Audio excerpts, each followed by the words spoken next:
In the dust-choked valleys of Wyoming territory, where hope withers as quickly as the summer grass, Colt Merrick stands at the county auction with his last $20 and a heart heavy with loss. The weathered rancher watches as desperate men bid on indentured workers, souls sold to settle jail debts. His eyes settle on a young woman in shackles, wild hair catching the afternoon light, defiance burning in her green eyes despite the bruises. On her wrists, the auctioneer's voice cuts through the crowd. This one's called Wren, too wild for any decent man, they say. Escaped twice, fought like a wildcat. No refunds on this one, gentlemen. While other bidders shake their heads and step back, Colt raises his hand. He doesn't know that this broken girl will teach him to live again. But when a man's lost everything, sometimes salvation comes disguised as trouble. What secret is Wren hiding that could destroy them both? Before we jump back in, tell us where you're tuning in from. And if this story touches you, make sure you're subscribed, because tomorrow I've saved something extra special for you. The wagon wheels creaked along the rutted trail that led to the Merrick Ranch, each bump sending a jolt through Colt's weathered bones and drawing a sharp intake of breath from the young woman beside him. Wren sat rigid as a fence post, her chained, hands folded in her lap, green eyes scanning the horizon like a trapped animal calculating escape routes. The shackles around her wrists caught the dying sunlight, and Colt found himself wondering what kind of fool he'd been to spend his last money on a girl who looked ready to bolt the moment his back was turned. 3 years had passed since Sarah died. 3 years since the drought began its relentless assault on his land. The ranch that had once sprawled across 2,000 acres now felt like a monument to failure. Cattle that hadn't died of thirst had been sold off to pay debts, and the fields that used to wave with golden wheat now cracked like broken pottery. Under the merciless sun, the house Sarah had filled with laughter stood silent except for the whisper of wind through loose shutters. Colt touched the gold band on his finger, a habit that brought more pain than comfort these days. Sarah had believed in this land, in their dreams of raising children among the cottonwoods by the creek. She'd died believing he could make it work, could coax life from stubborn soil and build something lasting. Now he wasn't sure he could even keep the bank from taking what little remained. How much farther? Wren's voice cut through his brooding, sharp-edged with suspicion. Another mile or so? He glanced at her from the corner of his eye. Up close, she looked younger than he'd first thought. Maybe 20, 21 at most. Her dark hair hung in tangled waves past her shoulders, and her clothes, though clean, had been mended so many times they resembled a patchwork quilt. But it was her eyes that held his attention. They held the wariness of someone who'd learned early that kindness usually came with a price. "What kind of work you expecting from me?" She shifted on the hard wagon seat, the chains clinking softly. "Ranch work. Feeding livestock, mending fence, whatever needs doing." He kept his voice level, matter of fact. "Nothing you can't handle, I expect." A bitter laugh escaped her. "You don't know what I can handle." "No, I reckon I don't."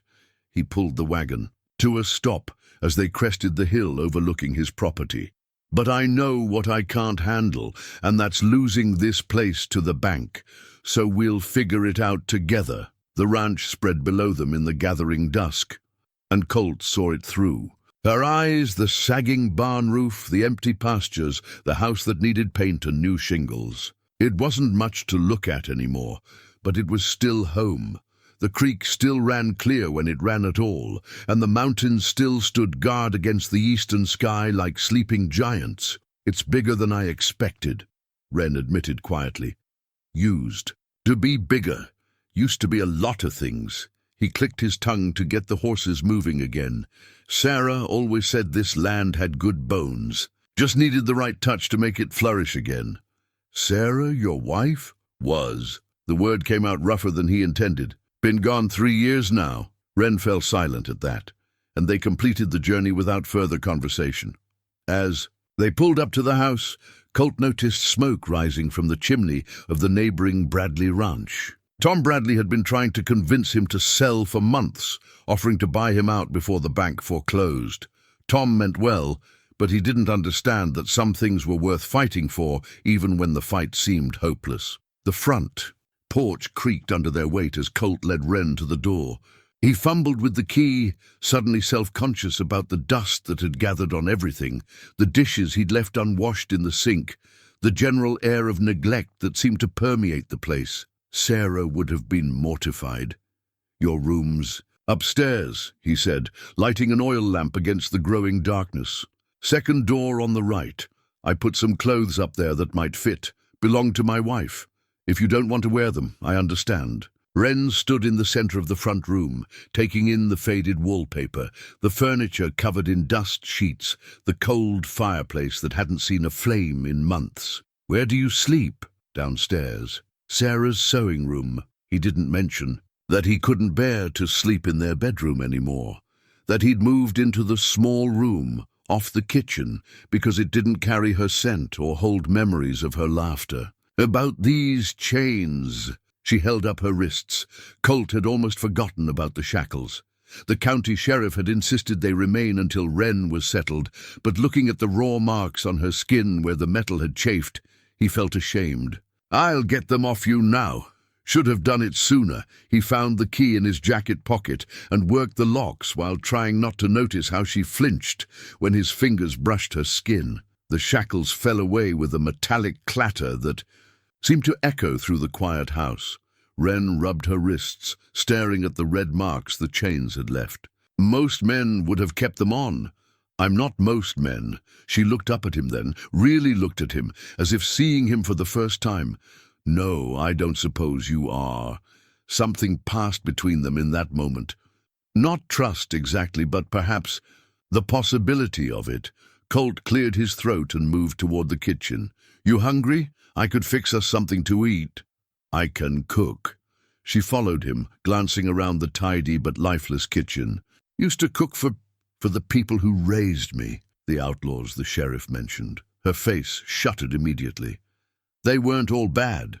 Some were just people who didn't fit anywhere else." Colt nodded, recognizing the defensive tone. He'd used it himself when people asked about his failed harvests or empty pastures.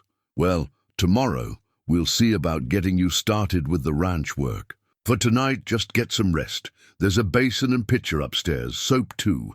Wren hesitated at the bottom of the stairs. "What happens if I run?" The question hung in the air between them, honest and stark. Colt considered his answer carefully. "I expect you'd get caught, and they'd send you somewhere worse than here, but that's your choice to make." "You wouldn't come after me." "Where would you go? You got family somewhere, money, a place that would take you in without asking questions." When she didn't answer, he shrugged. "Seems to me you're about as stuck as I am. Might as well be stuck together." She studied his face for a long moment, then nodded slowly. "Good night, Mr. Merrick." "Colt, just Colt." "Good night, Colt." He listened to her footsteps on the stairs, the creak of floorboards overhead, the soft click of a door closing. Then the house settled into the familiar silence that had been his only companion for 3 long years. But tonight, somehow, the silence felt different, less empty. Outside, a coyote howled in the distance and the wind rattled the windows. Colt poured himself a whiskey and sat at the kitchen table, Sarah's wedding ring catching the lamplight as he turned it between his fingers. He'd gambled his last $20 on a girl with wild eyes and a dangerous past, and he still wasn't sure why. Maybe Tom Bradley was right.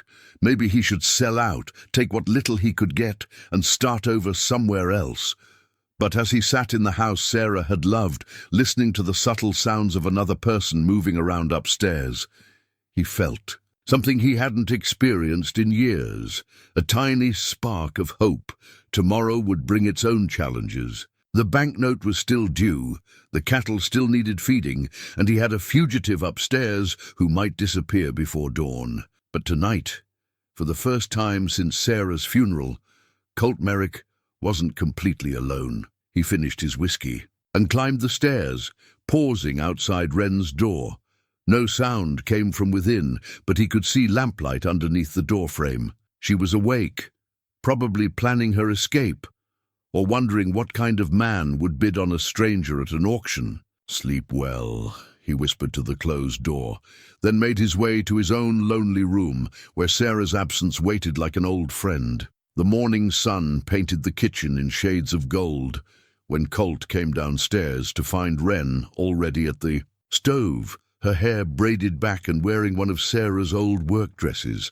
The blue cotton hung loose on her smaller frame, but she'd belted it tight and rolled up the sleeves. The sight of another woman in his wife's clothes should have bothered him, but instead he felt a strange sense of rightness, as if the dress had been waiting all this time to be worn again. "Coffee's ready," Wren said without turning around. "Found some eggs in the hen house and biscuits in the pantry. Hope you don't mind." "Mind? I haven't had a proper breakfast in months." Colt poured himself coffee from the pot, surprised by how strong and good it tasted. "You're up early? Couldn't sleep much? Too quiet here." She flipped the eggs with practiced ease. "Where I come from, there was always noise. Horses, men talking, someone playing cards or singing. This silence is different. You'll get used to it." He settled at the table, watching her work. There was an economy to her movements, a efficiency that spoke of years cooking for hungry people. "You mentioned the people who raised you. They teach you to cook like this?" Her shoulders tensed slightly. "Among other things." Before Colt could ask what other things, the sound of approaching hoofbeats made them both look toward the window. A rider was coming up the drive at a steady pace, and Colt recognized the bay mare before he could make out the rider's face. "Sheriff Stone," he muttered. Wren's face went pale. The spatula slipped from her hand and clattered to the floor. "He's come for me. Easy now." Colt stood, his voice calm despite the sudden tension in the room. "Let me talk to him." But Wren was already backing toward the rear door, her green eyes wide with panic. "I won't go back. I won't let them put me in a cage again. Nobody's putting you anywhere." Colt moved to block her path to the door. "Just stay calm and let me handle this." The knock came firm and authoritative. Colt opened the front door to find Sheriff Marcus Stone standing on his porch, hat in hand but badge gleaming on his vest. Stone was a good man, fair-minded and honest, but he was also a man who followed the law to the letter. "Morning, Colt. Hope I'm not interrupting your breakfast." "Not at all, Marcus. Coffee's hot if you want some." Stone glanced past him into the house. "Actually, I came to talk about your new hired hand, the girl from the auction. What about her? Mind if I come in?" "This isn't exactly a conversation for the front porch." Colt stepped aside reluctantly.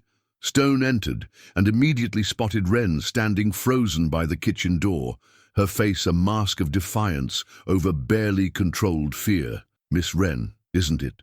Stone's voice was gentle but official. "I'm Sheriff Stone. I need to ask you a few questions." "I haven't done anything wrong," Wren said, her voice steady despite the tremor in her hands. "Maybe not since you've been here, but there are some things from before that need clearing up." Stone accepted the coffee Colt offered but didn't sit down. "See, I got a telegram yesterday from the federal marshals. They've been tracking a young woman matching your description.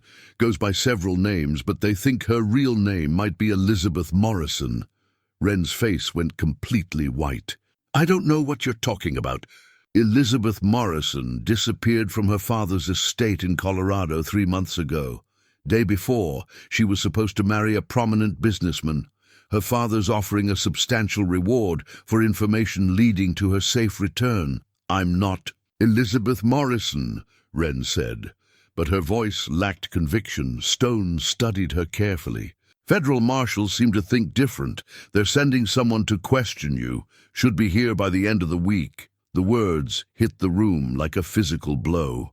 Colt saw Wren sway slightly, saw her hand grip the doorframe for support.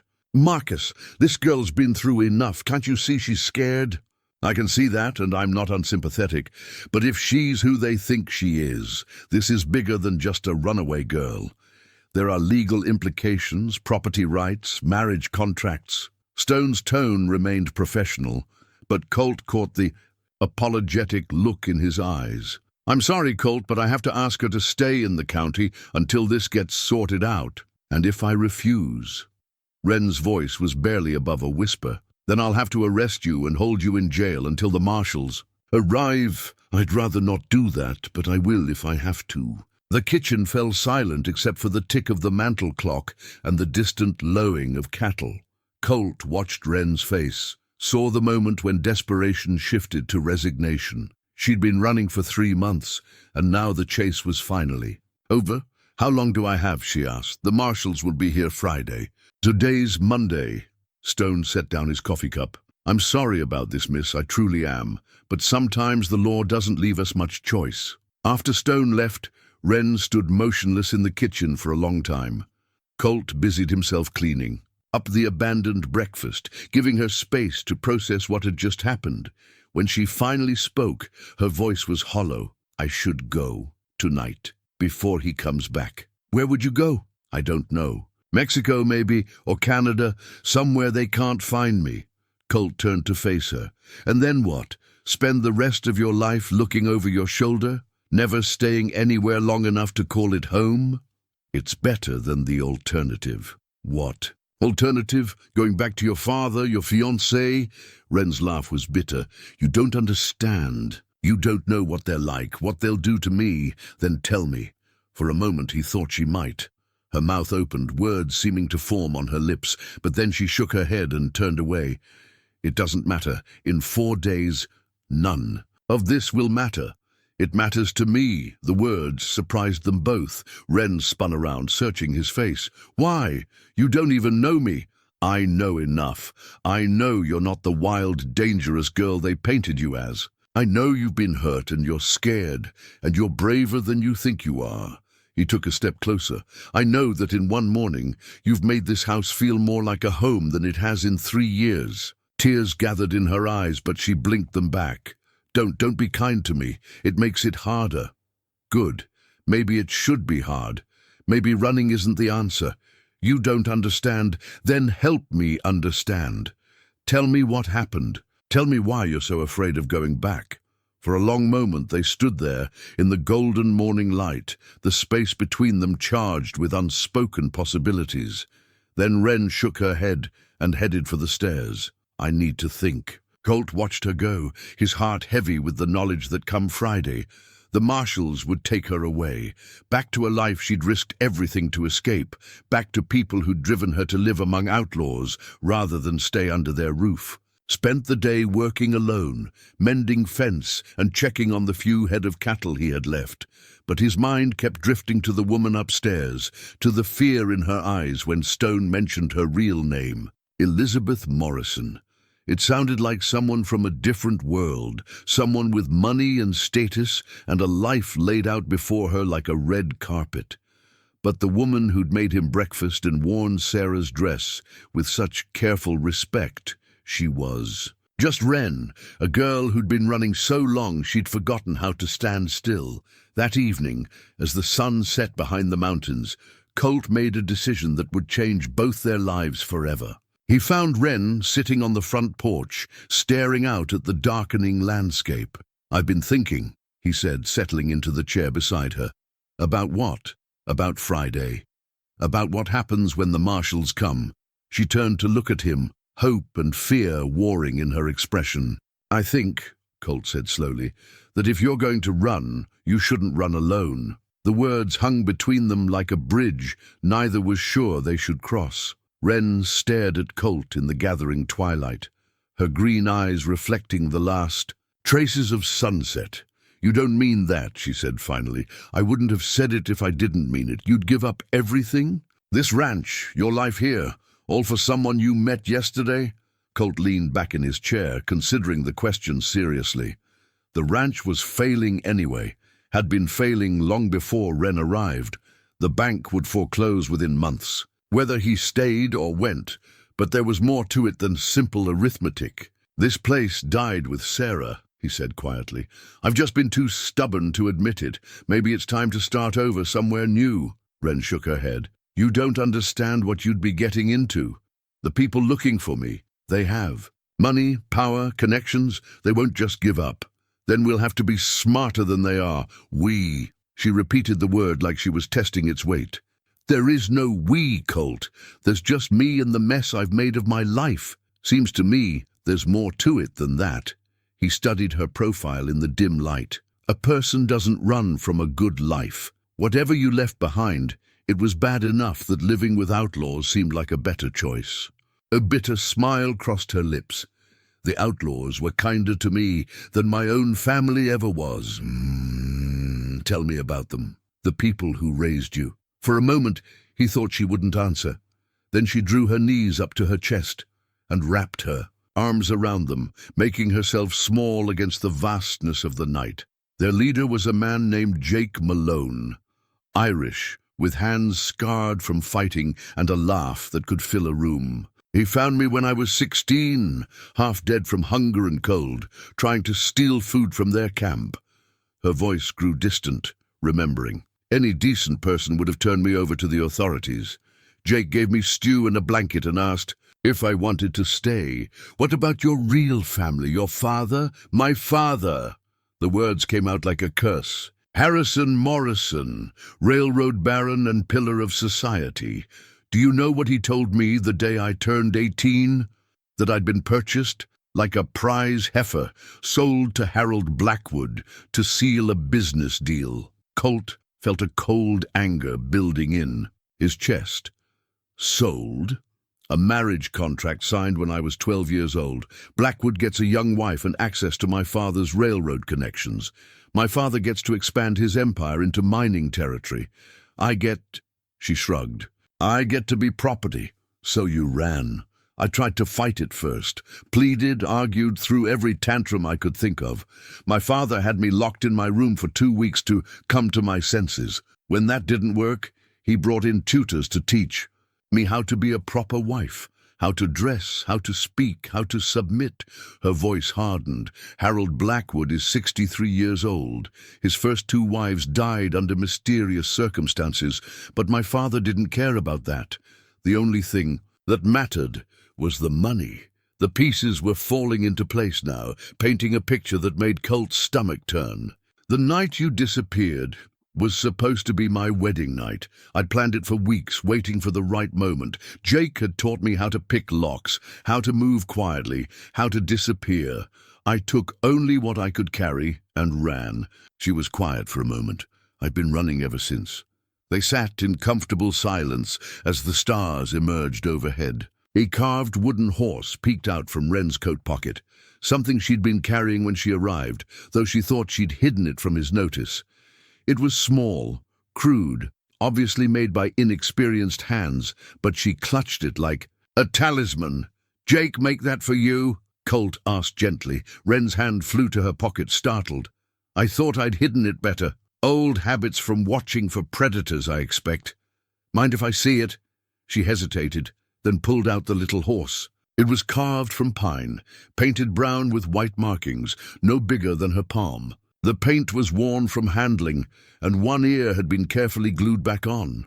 Jake carved it my first Christmas with them. Said everyone needed something to remind them of home. She turned it over in her hands. I know it's foolish, carrying it around like a child.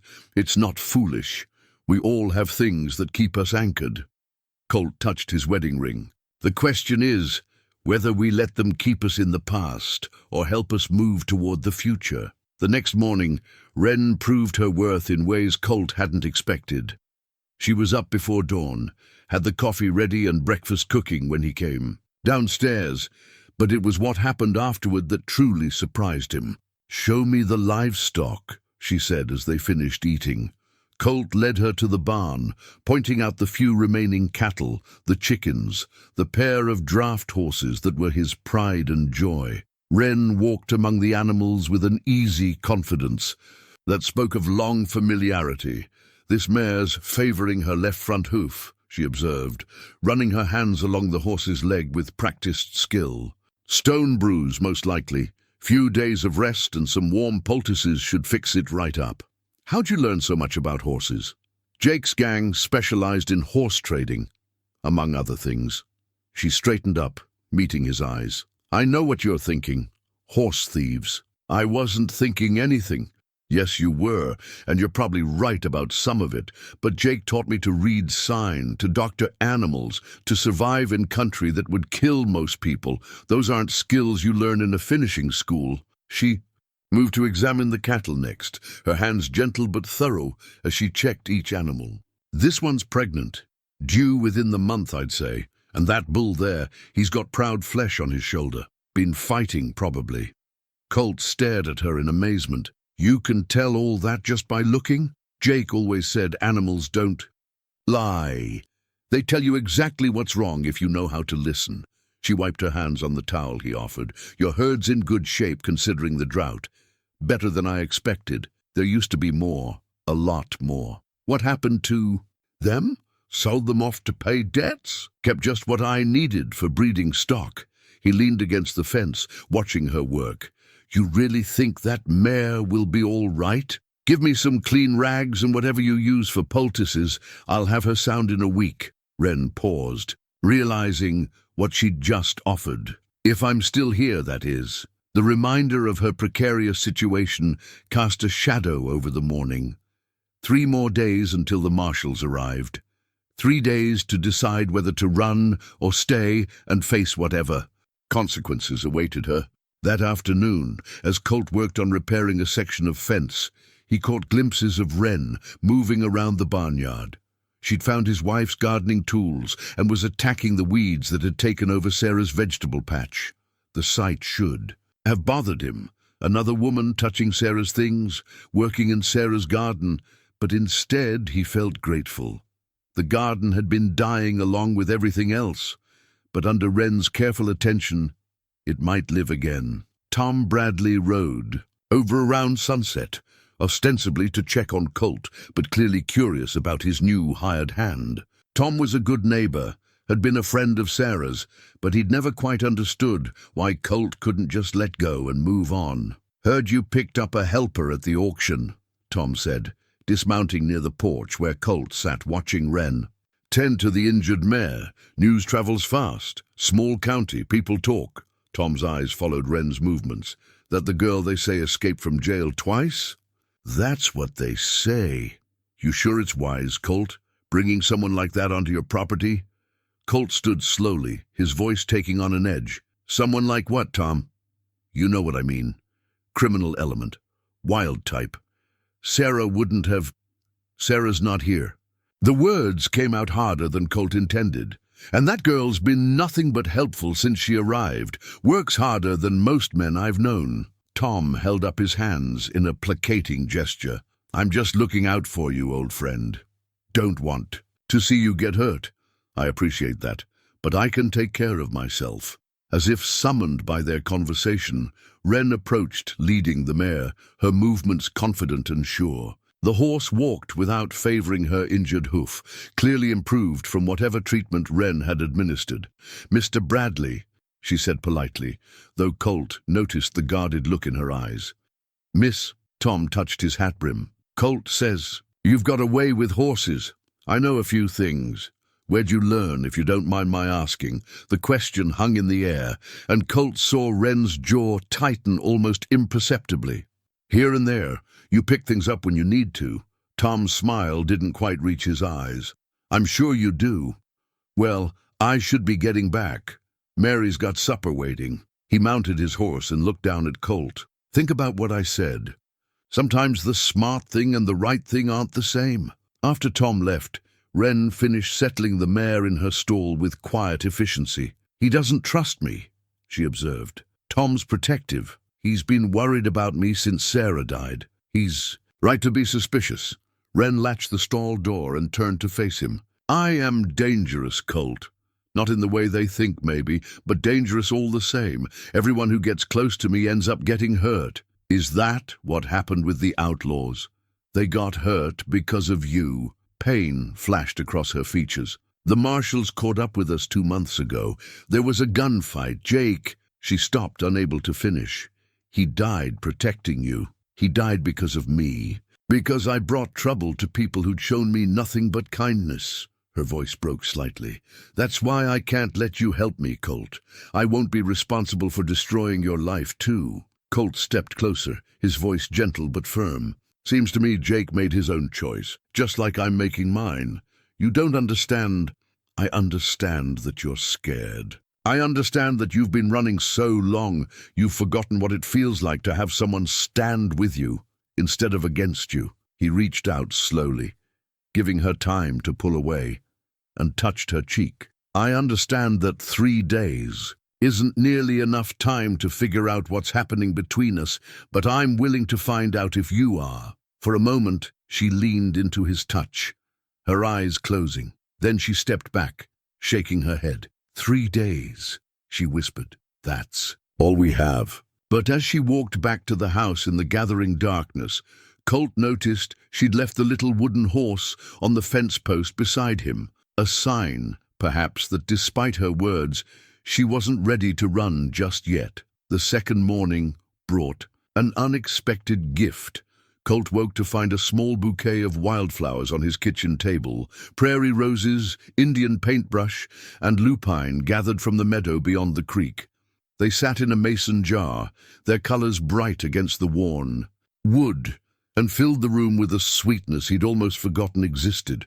Wren was already outside when he stepped onto the porch, coffee in hand. She'd found his toolbox and was repairing the broken latch on the chicken coop, her movements efficient and sure. The sight of her in the early morning light, dark hair catching the sun as she worked, stirred something in his chest that had been dormant for far too long. "Thank you," he called out, holding up the flowers.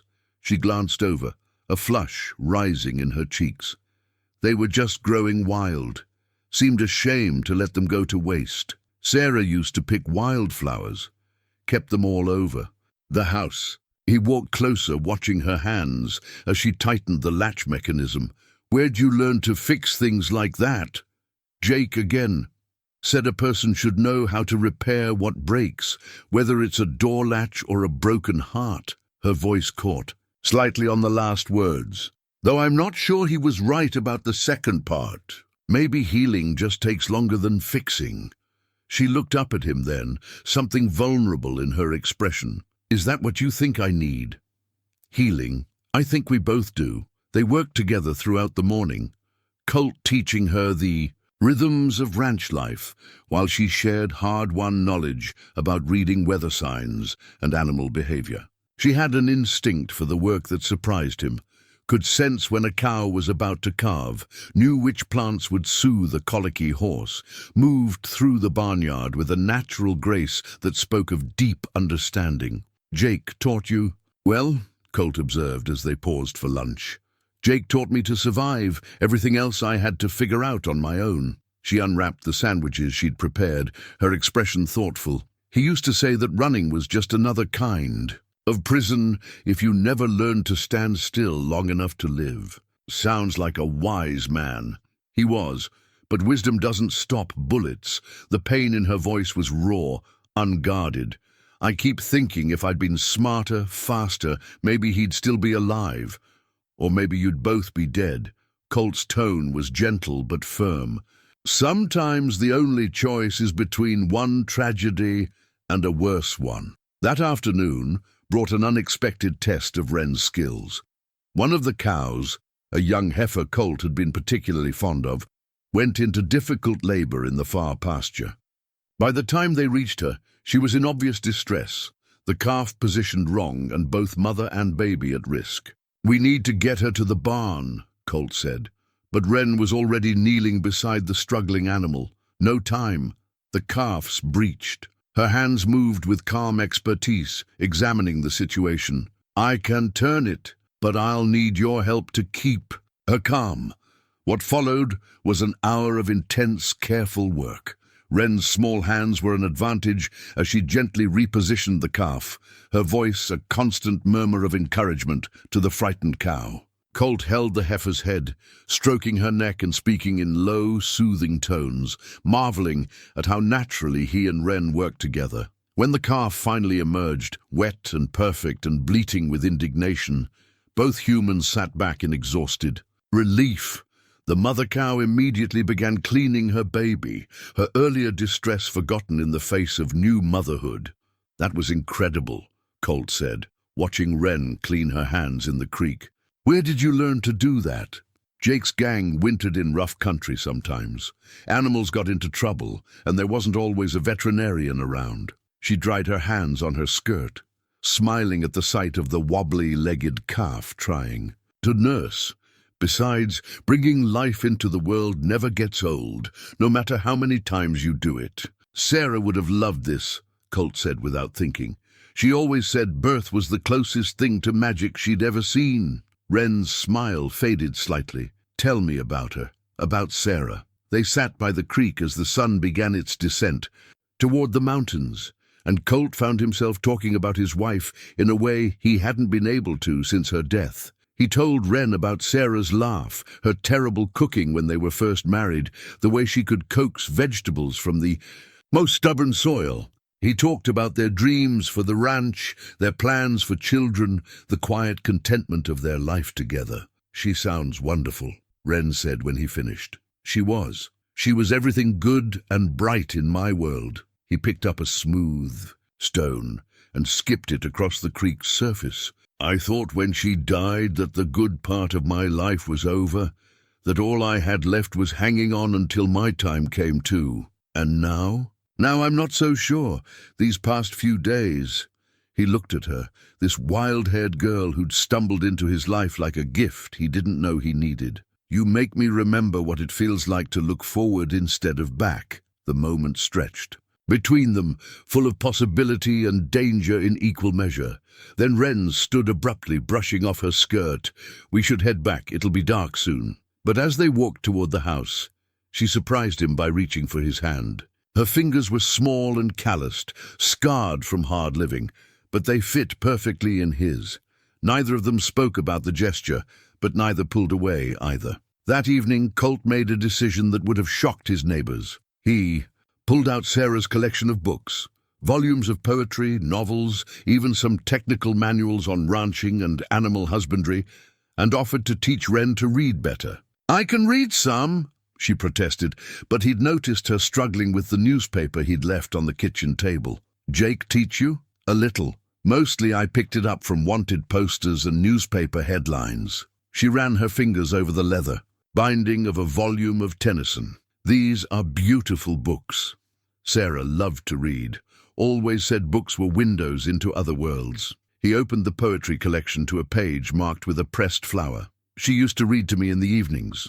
Her voice made even the most complicated verses sound like music. I don't want to intrude on your memories." "You're not intruding, you're adding to them." He settled beside her on the sofa, close enough to smell the wildflower scent in her hair. "Besides, seems a shame to let all this knowledge gather dust." They started with simple poems, Wren's voice halting at first as she sounded out unfamiliar words.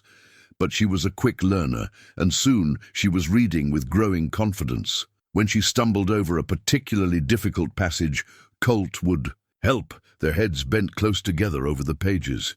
"The Lady of Shalott," Wren read slowly. "She left the web, she left the loom, she made 3 paces through the room." "That's beautiful," she said when she finished the stanza.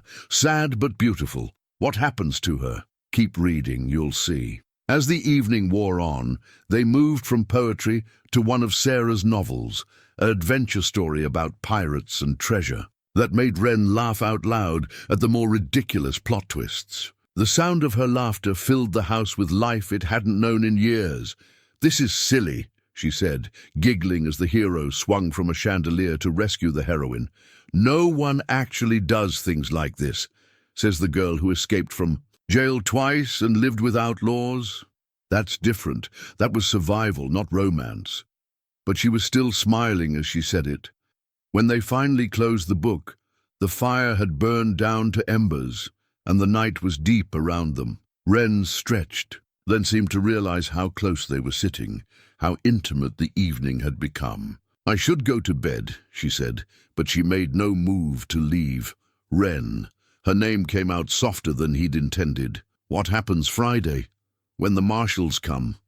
The question hung between them, heavy with implications. 2 days. They had 2 days. Left before the outside world intruded on this fragile thing growing between them. "I don't know," she whispered. I've been running for so long I don't remember what it feels like to stay. Maybe it's time to find out. She looked at him then, really looked at him, and he saw the exact moment when her resolve began to crack. What if they take me away? What if I never see you again? Then we'll have had this. He reached up to touch her face, his thumb tracing the line of her cheek. Sometimes a few perfect days are worth a lifetime of ordinary ones. For a heartbeat, he thought she might kiss him. The air between them seemed to shimmer with possibility. Then she pulled back, shaking her head. I can't. I won't let you sacrifice everything for someone who might not even be able to stay. She stood quickly and headed for the stairs, but paused at the bottom step. Thank you for the books, for the reading lesson, for... She gestured helplessly. For making me feel human again. You are human, Wren. More human than most people I know. After she disappeared upstairs, Colt sat alone by the dying fire, turning his wedding ring on his finger. For 3 years, that ring had been a chain binding him to the past. Tonight, for the first time, it felt like a bridge, not holding him back, but connecting what was with what might be. Outside, a nightbird called across the darkness, and somewhere in the distance a coyote answered, the sounds of the wild, untamed and free. Like the woman sleeping upstairs, who'd brought wildflowers to his table and laughter to his house, and the possibility of hope to his carefully guarded heart. 2 more days. Whatever happened Friday, he'd make sure they counted. The third morning dawned gray and overcast, matching the weight that had settled in Colt's chest. 1 more day. Tomorrow the federal marshals would arrive, and this strange, wonderful interlude would end. He found Wren in the kitchen as usual, but something was different. She moved with the careful precision of someone holding herself together by force of will, and when she handed him his coffee, her fingers trembled slightly. Sleep well, he asked, though the shadows under her eyes suggested otherwise. Well enough. She turned back to the stove, her voice determinedly bright. I thought I might clean the house today. Seems like it could use a woman's touch. The offer should have pleased him, but instead it filled him with unease. There was something deliberate about it, as if she were trying to leave some mark of her presence before disappearing forever. You don't have to do that. I want to. I've never had a real home to take care of. She paused, her back still to him. Would it bother you if I went through Sarah's things? I noticed some boxes in the closet upstairs. The question hit him like a physical blow. Sarah's belongings, her clothes, her jewelry, her personal effects, had been packed away after the funeral. Too painful to look at, but too precious to discard. In 3 years, he hadn't been able to bring himself to open those boxes. I don't know if that's a good idea, he said carefully. I understand. But there was hurt in her voice, quickly. Hidden. I just thought, never mind. It was presumptuous of me. Colt studied her profile, noting the way she held her shoulders rigid, the careful control in her movements. It's not that I don't trust you. It's just, those boxes contain memories. I'm not sure I'm ready to face. Sometimes facing things is the only way to move past them. She finally turned to look at him, and he saw understanding in her green eyes. But I won't push. It's your choice to make. After breakfast, Colt threw himself into ranch work with desperate energy, trying to outrun the growing certainty that he was about to lose something precious. He repaired fence lines that didn't need repairing, reorganized the tool shed, even started plans for expanding the chicken coop, anything to keep his hands busy and his mind off tomorrow's inevitable arrival. But it was impossible to ignore. The sounds coming from the house, the sweep of a broom, the splash of water in a bucket, the soft humming of someone who was trying very hard to stay cheerful. When he came in for lunch, he stopped short in the doorway. The house was transformed. Every surface gleamed with careful cleaning. Fresh wildflowers brightened each room, and the windows sparkled with late afternoon sunlight. But it was more than just cleanliness. Wren had somehow made the place feel alive again, as if she'd breathed warmth back into rooms that had been merely existing for far too long. It looks amazing, he said, and meant it. Thank you. She smoothed her apron nervously. I hope I didn't overstep. I moved a few things, rearranged some furniture. You made it feel like home again. The words seemed to break something inside her. Her carefully maintained composure crumbled, and tears she'd been holding back all day finally spilled over. I'm sorry. I'm not usually so emotional. It's just, hey. He crossed the room in 3 quick strides and pulled her into his arms. It's all right. You don't have to apologize for having feelings. She buried her face against his chest, her whole body shaking with suppressed sobs. I've never had anything like this. Never had someone who made me feel safe just by being near them. And tomorrow it's all going to end. Maybe it doesn't have to end. You know it does. She pulled back to look at him, her eyes red but determined. Even if I could stay, even if somehow we could make this work, I'd always be looking over my shoulder, always waiting for the past. To catch up. That's no way to live, and it's no way to love someone. The word hung between them, charged with meaning neither had been willing to acknowledge until now. Love. Such a simple word for something so complicated. Is that what this is? Colt asked quietly. Love? I don't know. I've never felt anything like it before. She touched his face with gentle fingers. Have you? Since Sarah? The question cut deep, forcing him to confront truths he'd been avoiding.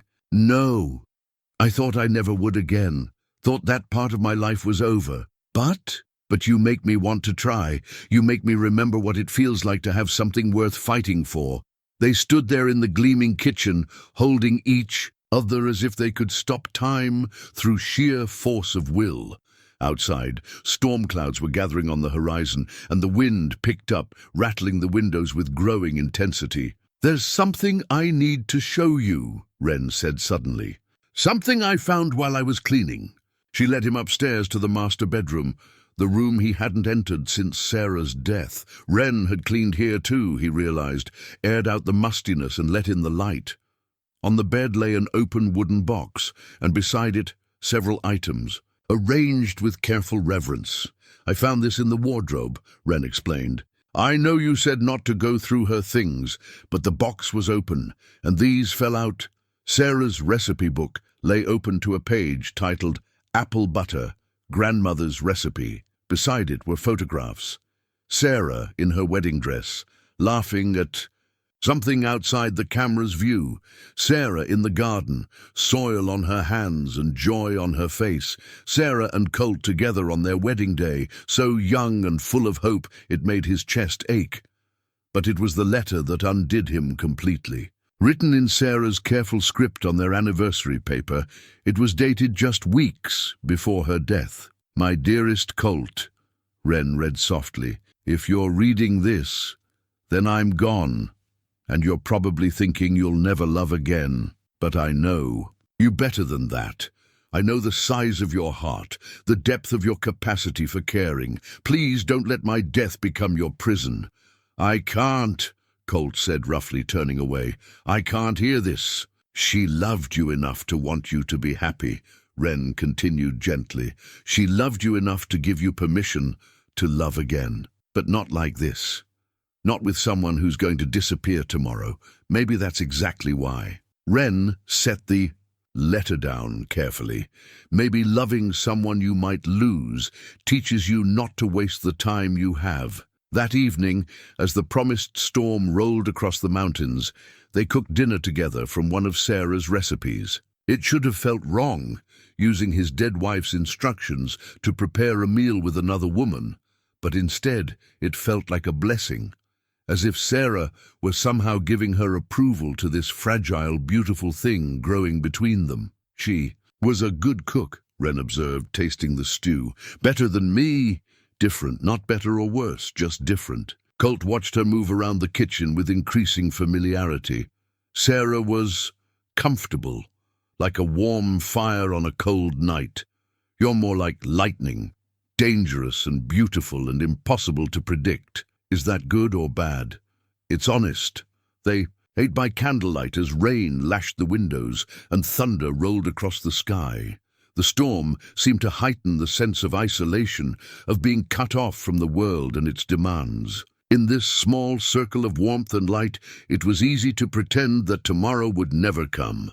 I keep thinking about what you said, Wren said as they cleaned up, about running away together. And I think you're crazy, but she was smiling as she said it. Crazy and wonderful and everything I never thought I'd find. But I can't ask you to give up your life for me. This ranch, this land, it's part of who you are, and I'm nobody, a girl with no real name and no real future. You're wrong about that. Colt set down the dish he was drying and turned to face her fully. You're somebody to me. You're the person who brought flowers to my table and laughter to my house. You're the woman who helped birth a calf and read poetry by firelight and made me remember what hope feels like. Colt, I love you. The words came out stark and simple, cutting through all her protests. I love your strength and your kindness and the way you hum when you think no one's listening. I love that you see the good in broken things and believe they can be fixed. I love you, and I don't care if we've only known each other 3 days, or if loving you is the most foolish thing I've ever done. The confession hung in the air between them, raw and honest, and terrifying in its intensity. Wren stared at him with wide eyes, her lips parted in surprise. You don't mean that, she whispered. I've never meant anything more in my life. For a moment he thought she might run, might bolt upstairs or out into the storm rather than face the magnitude of what he'd just offered. Instead, she stepped closer, reaching up to cup his face in her hands. I love you too, she said, the words barely audible above the rain. God help me, I love you too. And then she was kissing him, fierce and desperate and sweet, as if she could pour all her feelings into that single connection. He kissed her back with equal fervor, his hands tangling in her hair, pulling her closer as lightning illuminated. The kitchen in stark, white brilliance. When they finally broke apart, both breathing hard, the storm outside seemed to echo the tumult in their hearts. Tomorrow, Wren began. Tomorrow we'll figure it out, Colt said firmly. Tonight is ours. But even as he spoke the words, he could see the doubt in her eyes, the fear that loving him was just another way of hurting him. Outside, the storm raged on, and somewhere in the darkness, the future waited with all its uncertainty and pain. One more day, one more night, and then they'd learn whether love was strong enough to overcome the forces arrayed against them. The storm passed in the night, leaving behind a world, washed clean and gleaming. Colt woke to sunlight streaming through his window and the sound of Wren singing softly in the kitchen below. For a moment, he allowed himself to pretend this was just another ordinary morning in a life they'd built together, that the marshals weren't coming today, that love was enough to overcome any obstacle. But reality had a way of intruding, even on perfect mornings. He found Wren at the stove, her hair braided back and a forced smile on her lips. She was wearing the blue dress again, Sarah's dress, but somehow she'd made it entirely her own. The sight of her in the morning light, trying so hard to be brave, nearly broke his heart. Morning, she said, not quite meeting his eyes. Coffee's ready? Wren. He crossed to her, gently turning her to face him. About last night, I know. You're having second thoughts. It's all right, I understand. The words came out in a rush, as if she'd been rehearsing them. The things we said, they were just heat of the moment, the storm, the emotions. Stop. He silenced her with a gentle finger to her lips. I'm not having second thoughts. Are you? She searched his face, looking for signs of deception or regret. No, but maybe I should be. Maybe we both should be. Before he could respond, the sound of approaching horses broke the morning quiet, multiple riders moving at a steady pace up the drive. Colt's stomach dropped as he recognized the gleam of badges and the authoritative bearing of law enforcement. They're early, Wren breathed, her face going pale. Colt moved to the window, counting riders. 3 men, well-armed and official-looking. The federal marshals, along with Sheriff Stone, bringing up the rear. Stay here. Let me talk to them first. No. Wren straightened her shoulders, drawing on reserves of courage he was only beginning to understand. I won't hide any more. Whatever happens, we face it together. They stepped onto the porch as the riders approached. The lead marshal was a tall, thin man with steel-gray hair and eyes like winter sky. His badge caught the morning sun as he dismounted, his movements precise and economical. "You Colt Merrick?" he asked without preamble. "I am. Marshal James Crawford, Federal Service. This is Marshal Torres." He gestured to his companion, a younger man with sharp eyes and a carefully neutral expression. "We're here about the woman you purchased at auction, Elizabeth Morrison." "Her name is Wren," Colt said firmly. "Her legal name is Elizabeth Morrison, daughter of Harrison Morrison of Morrison Railroad Company. She's been missing for 3 months, and her family is very anxious for her safe return." Wren stepped forward then, her chin raised in defiance. "I'm not missing, I left. There's a difference." Marshal Crawford studied her with professional interest. "Miss Morrison, I presume. You match the description perfectly. Your father has been very worried." "My father has been very embarrassed," Wren corrected. "There's a difference there too. Nevertheless, you're a minor. I'm 22 years old, who left her legal guardian's custody without permission. We're here to escort you home safely, and if I refuse to go," Crawford's expression didn't change, "then we'll arrest you for theft of property and transport you back to Colorado to face charges. Your father has documentation of several valuable items that went missing the night you disappeared." Colt felt his hands clench into fists. What kind of father presses charges against his own daughter?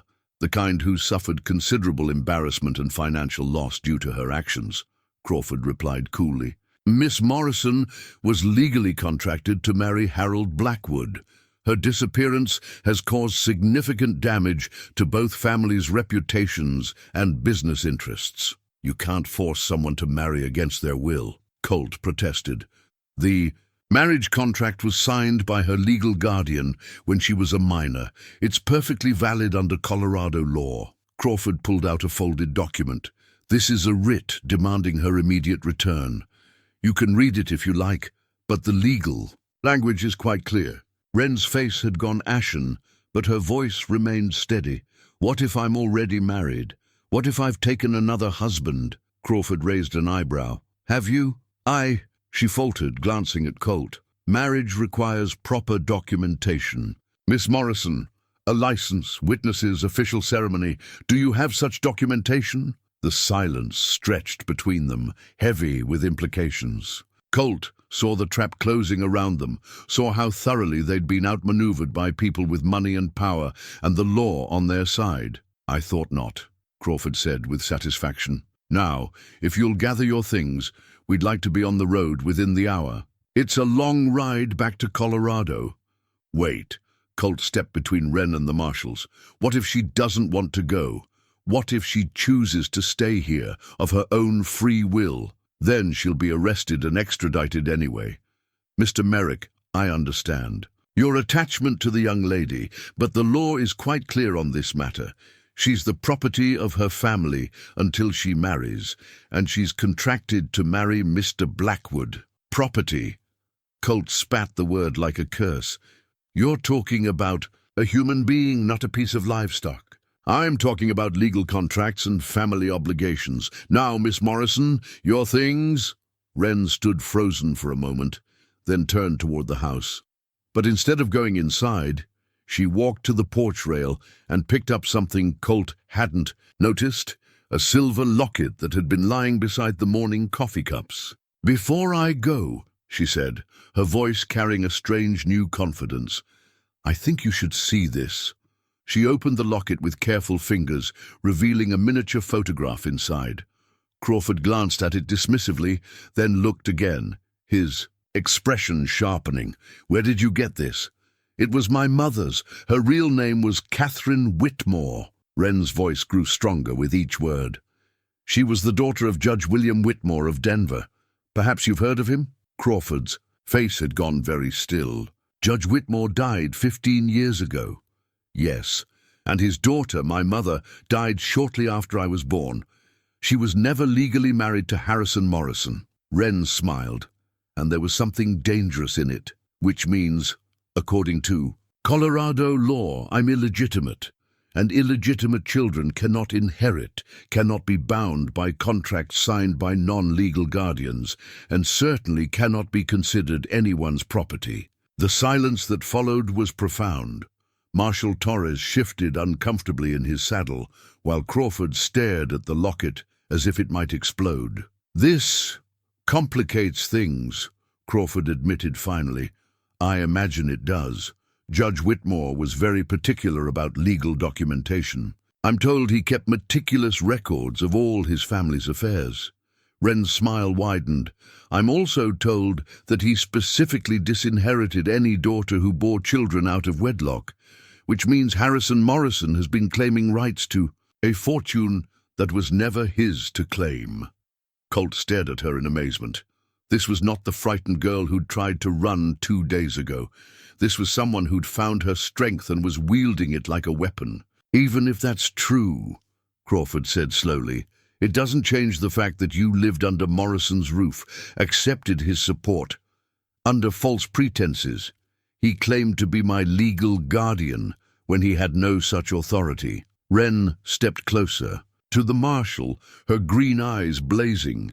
"He forced me into an engagement contract that has no legal standing. He imprisoned me in my own home when I refused to comply, and when I escaped his illegal custody, he reported me as a thief and a runaway." "Miss Morrison, Miss Whitmore," she corrected firmly. "That's my legal name, Catherine Whitmore's daughter. Not Morrison's property, not Blackwood's bride-to-be. Just a free woman making her own choices." Crawford looked like a man who'd stepped on what he thought was solid ground, only to discover quicksand. "These are serious allegations. They'll need to be investigated, documented. Then investigate them.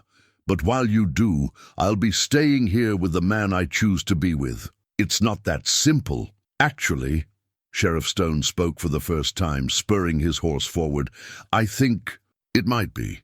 Marshal Crawford, if Miss Whitmore's claims prove true, then you have no legal authority to compel her return, and I have no grounds to hold her on theft charges that may have been falsely filed." Crawford's jaw tightened.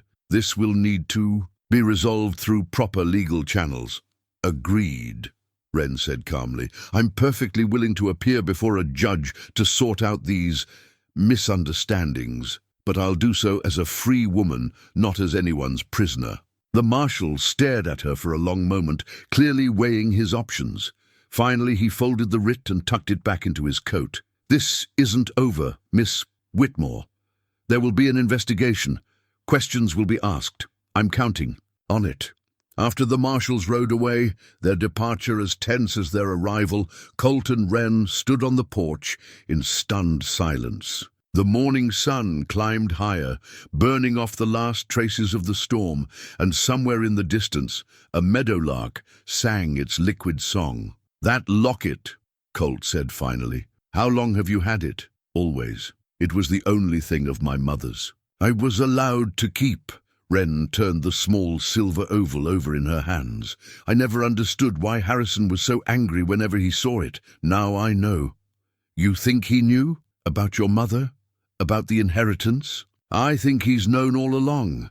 I think that's why he was so desperate to marry me off to Blackwood, to legitimize his claim to Judge Whitmore's estate before anyone could question it." Colt shook his head in amazement. "You've been sitting on evidence that could destroy him this whole time.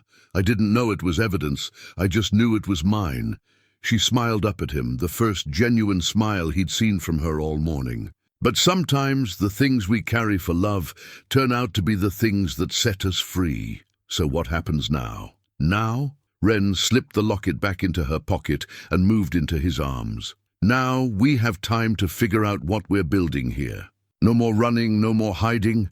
Just us and this ranch and all the possibilities ahead of us." Colt kissed her then, fierce and grateful and full of hope.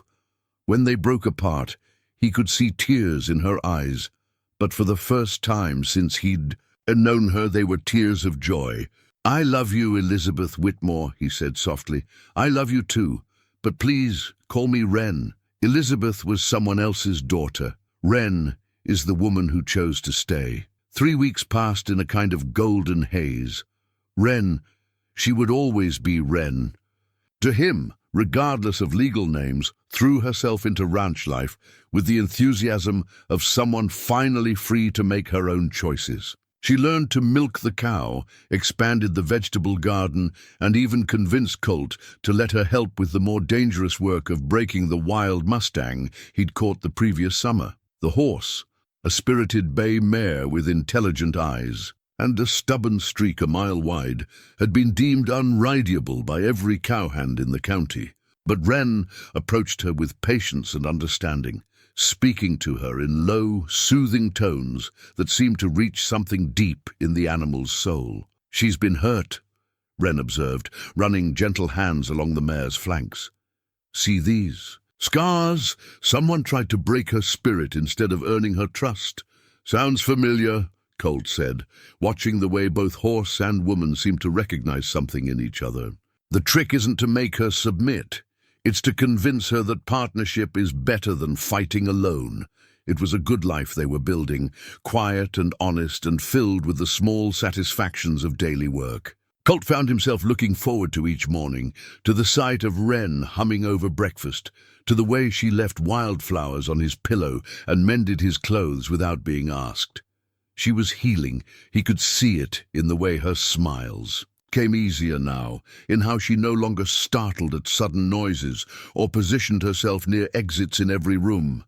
But their peace was shattered on a humid Thursday afternoon when Tom Bradley came riding up the drive like the devil himself was on. "His heels! Colt!" he called out before his horse had even stopped. "You need to see this, both of you!" He thrust a newspaper at them, the Denver Post, 3 days old but bearing headlines that made Wren's face go white with shock. "Railroad Heiress Found Alive," the headline screamed. "Elizabeth Morrison Whitmore Discovered Living on Wyoming Ranch. Inheritance Battle Looms." Wren sank onto the porch steps, the paper trembling in her hands as she read. The article was thorough and damning, laying out details of her parentage that she'd never fully understood herself. Judge William Whitmore, it turned out, had been one of the wealthiest men in Colorado, with investments in mining, railroads, and vast tracts of land. His estate, valued at over $2 million, had been tied up in legal complications since his death.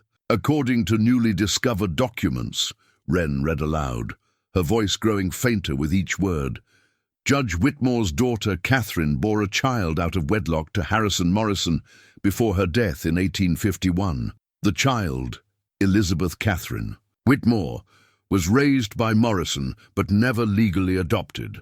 Under the terms of Judge Whitmore's will, his estate passes to his legitimate heirs, including any children of his daughter, regardless of their birth circumstances. $2 million. Tom whistled low. "Wren, do you understand what this means?" But Wren wasn't listening. She'd gone completely pale, staring at something else in the article. "Colt," she whispered, "look at this." She pointed to a paragraph near the bottom of the story. "Harrison Morrison and prospective son-in-law Harold Blackwood have filed suit, claiming rights to the Whitmore estate through their previous guardianship and marriage contract with Miss Whitmore. However, legal experts suggest their claims may be invalid if Miss Whitmore was never legally under Morrison's authority. A case is expected to go before the Colorado Supreme Court. They're still fighting for the money," Colt said grimly. "It gets worse." Wren's voice was barely audible. "Listen to this. Mr. Blackwood, speaking to reporters, expressed confidence that his bride-to-be would return to honor her commitments once she fully understands the legal ramifications of her current situation. He noted that Miss Whitmore is currently believed to be staying with a Wyoming rancher of questionable reputation and suggested that her judgment may be compromised by her circumstances." The insult hit Colt like a physical blow. Questionable reputation. In the space of a few sentences, Blackwood had managed to impugn both his character and Wren's judgment. "There's more," Wren continued, her voice growing smaller. "Sources close to the Morrison family suggest that Miss Whitmore may be suffering from mental distress following her ordeal, and that her current living arrangements may not be in her best interests. Plans are underway to petition the court for a medical evaluation to determine her competency to make legal decisions regarding her inheritance." The newspaper crumpled in her hands as she finally looked up at Colt. They're going to claim I'm mentally incompetent. That's their new strategy. If they can't force me to marry Blackwood, they'll have me declared unfit to control my own inheritance. They can't do that, Tom protested. Can they? With enough money and the right lawyers? They can try. Wren stood slowly, the color gradually returning to her face. And if they succeed, they'll have me committed to an asylum while they fight over the estate. The full implications of the situation began to sink in. This wasn't just about marriage contracts or family obligations anymore. With $2 million at stake, Harrison Morrison and Harold Blackwood would use every weapon at their disposal to maintain control over Wren and her inheritance. We could run, Colt said quietly. Take the horses and head for Canada. Start. Over somewhere they'll never find us. With what money? They'll freeze my assets the moment they file their petition. Wren's voice was bitter. Besides, running away now would just prove their point about my mental state. Then we fight. How? They have lawyers, judges, politicians in their pockets. I have a silver locket and a lot of stubborn pride. Before Colt could answer, the sound of approaching riders drew their attention. But this time it wasn't marshals or sheriffs. It was a single man on a fine black horse, dressed in an expensive suit, despite the heat and dust of travel. Miss Whitmore. The man dismounted, with the practiced ease of someone accustomed to fine horses. My name is Jonathan Hartwell. I'm an attorney from Denver, and I've come to discuss a matter of some urgency regarding your inheritance. Wren stepped behind Colt instinctively. If Morrison sent you, Mr. Morrison most certainly did not send me, quite the opposite, in fact. Hartwell smiled, and there was something genuinely warm about it.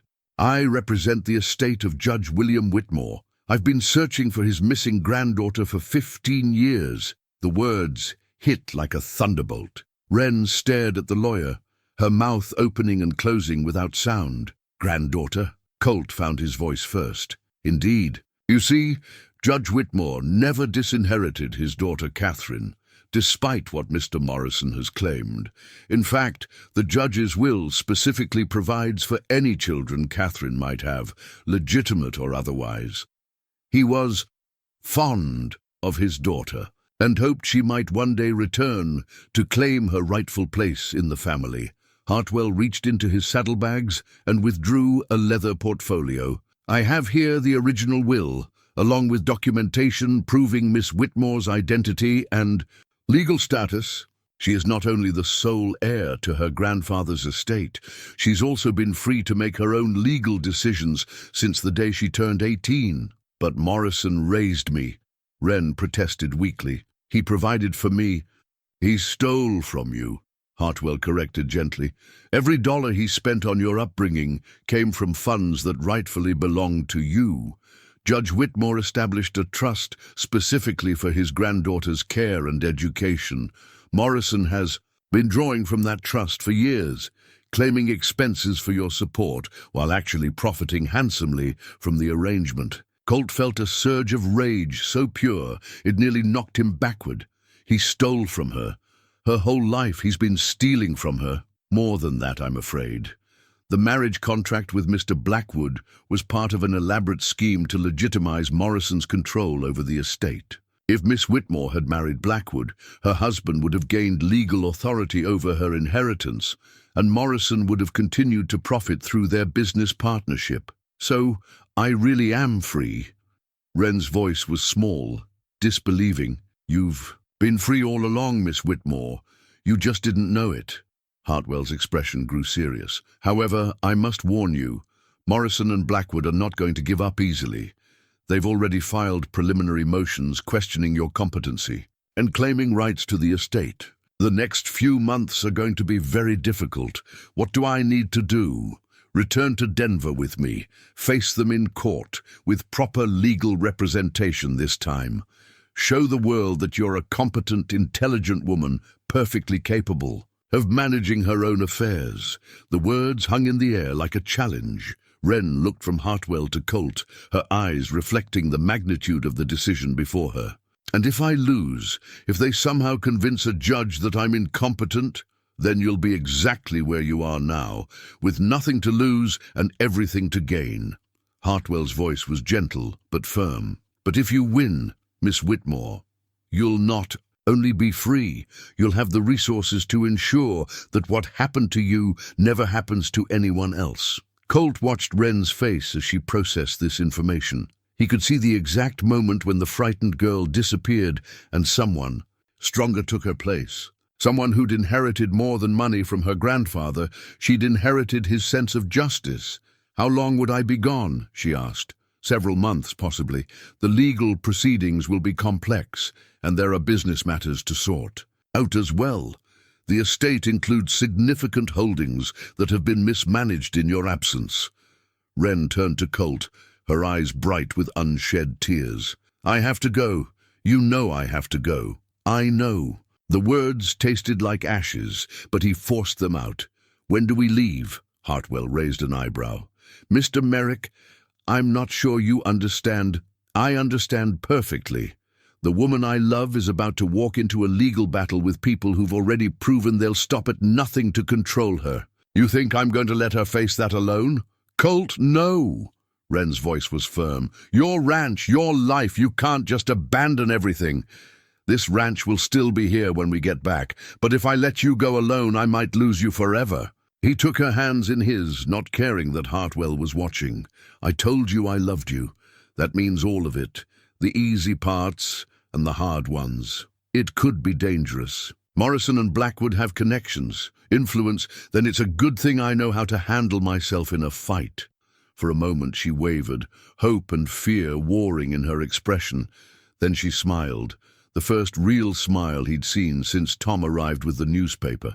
"Are you sure? Really sure?" "I've never been more sure of anything in my life." Hartwell cleared his throat diplomatically. "If I may, Mr. Merrick's presence in Denver might actually be beneficial.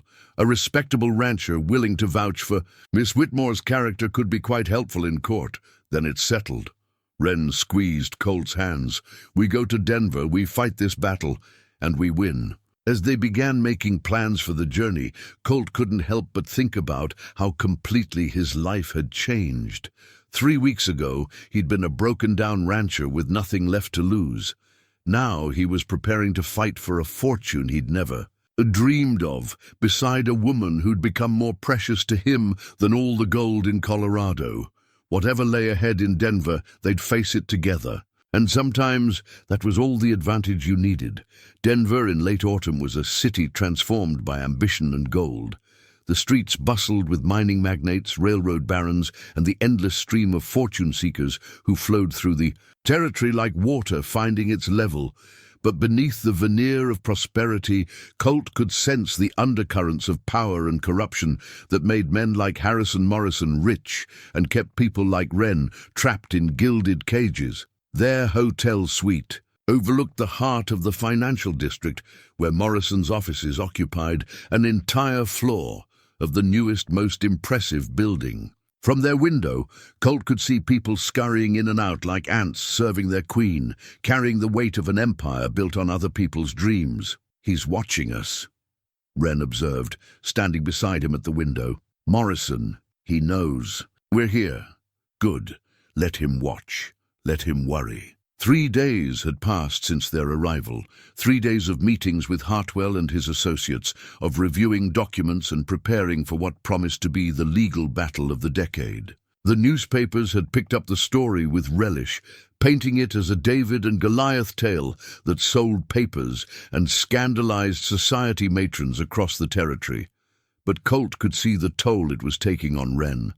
She slept poorly, ate little, and jumped at unexpected sounds despite her outward show of determination. This morning she'd woken from another nightmare about being locked away in an asylum, and he'd held her until the trembling stopped. "Mr. Hartwell wants to see us again." "This afternoon," she said, settling into the chair beside him. "More preparation for tomorrow's hearing."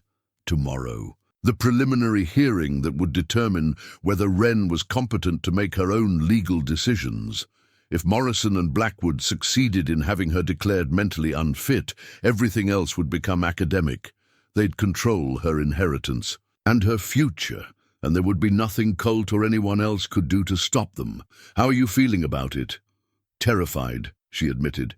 They're going to bring up every mistake I've made, every moment of desperation or poor judgment. They'll make living with Jake's gang sound like evidence of madness instead of survival. And we'll counter with the truth that you're a strong, intelligent woman who escaped an impossible situation and built a new life for herself.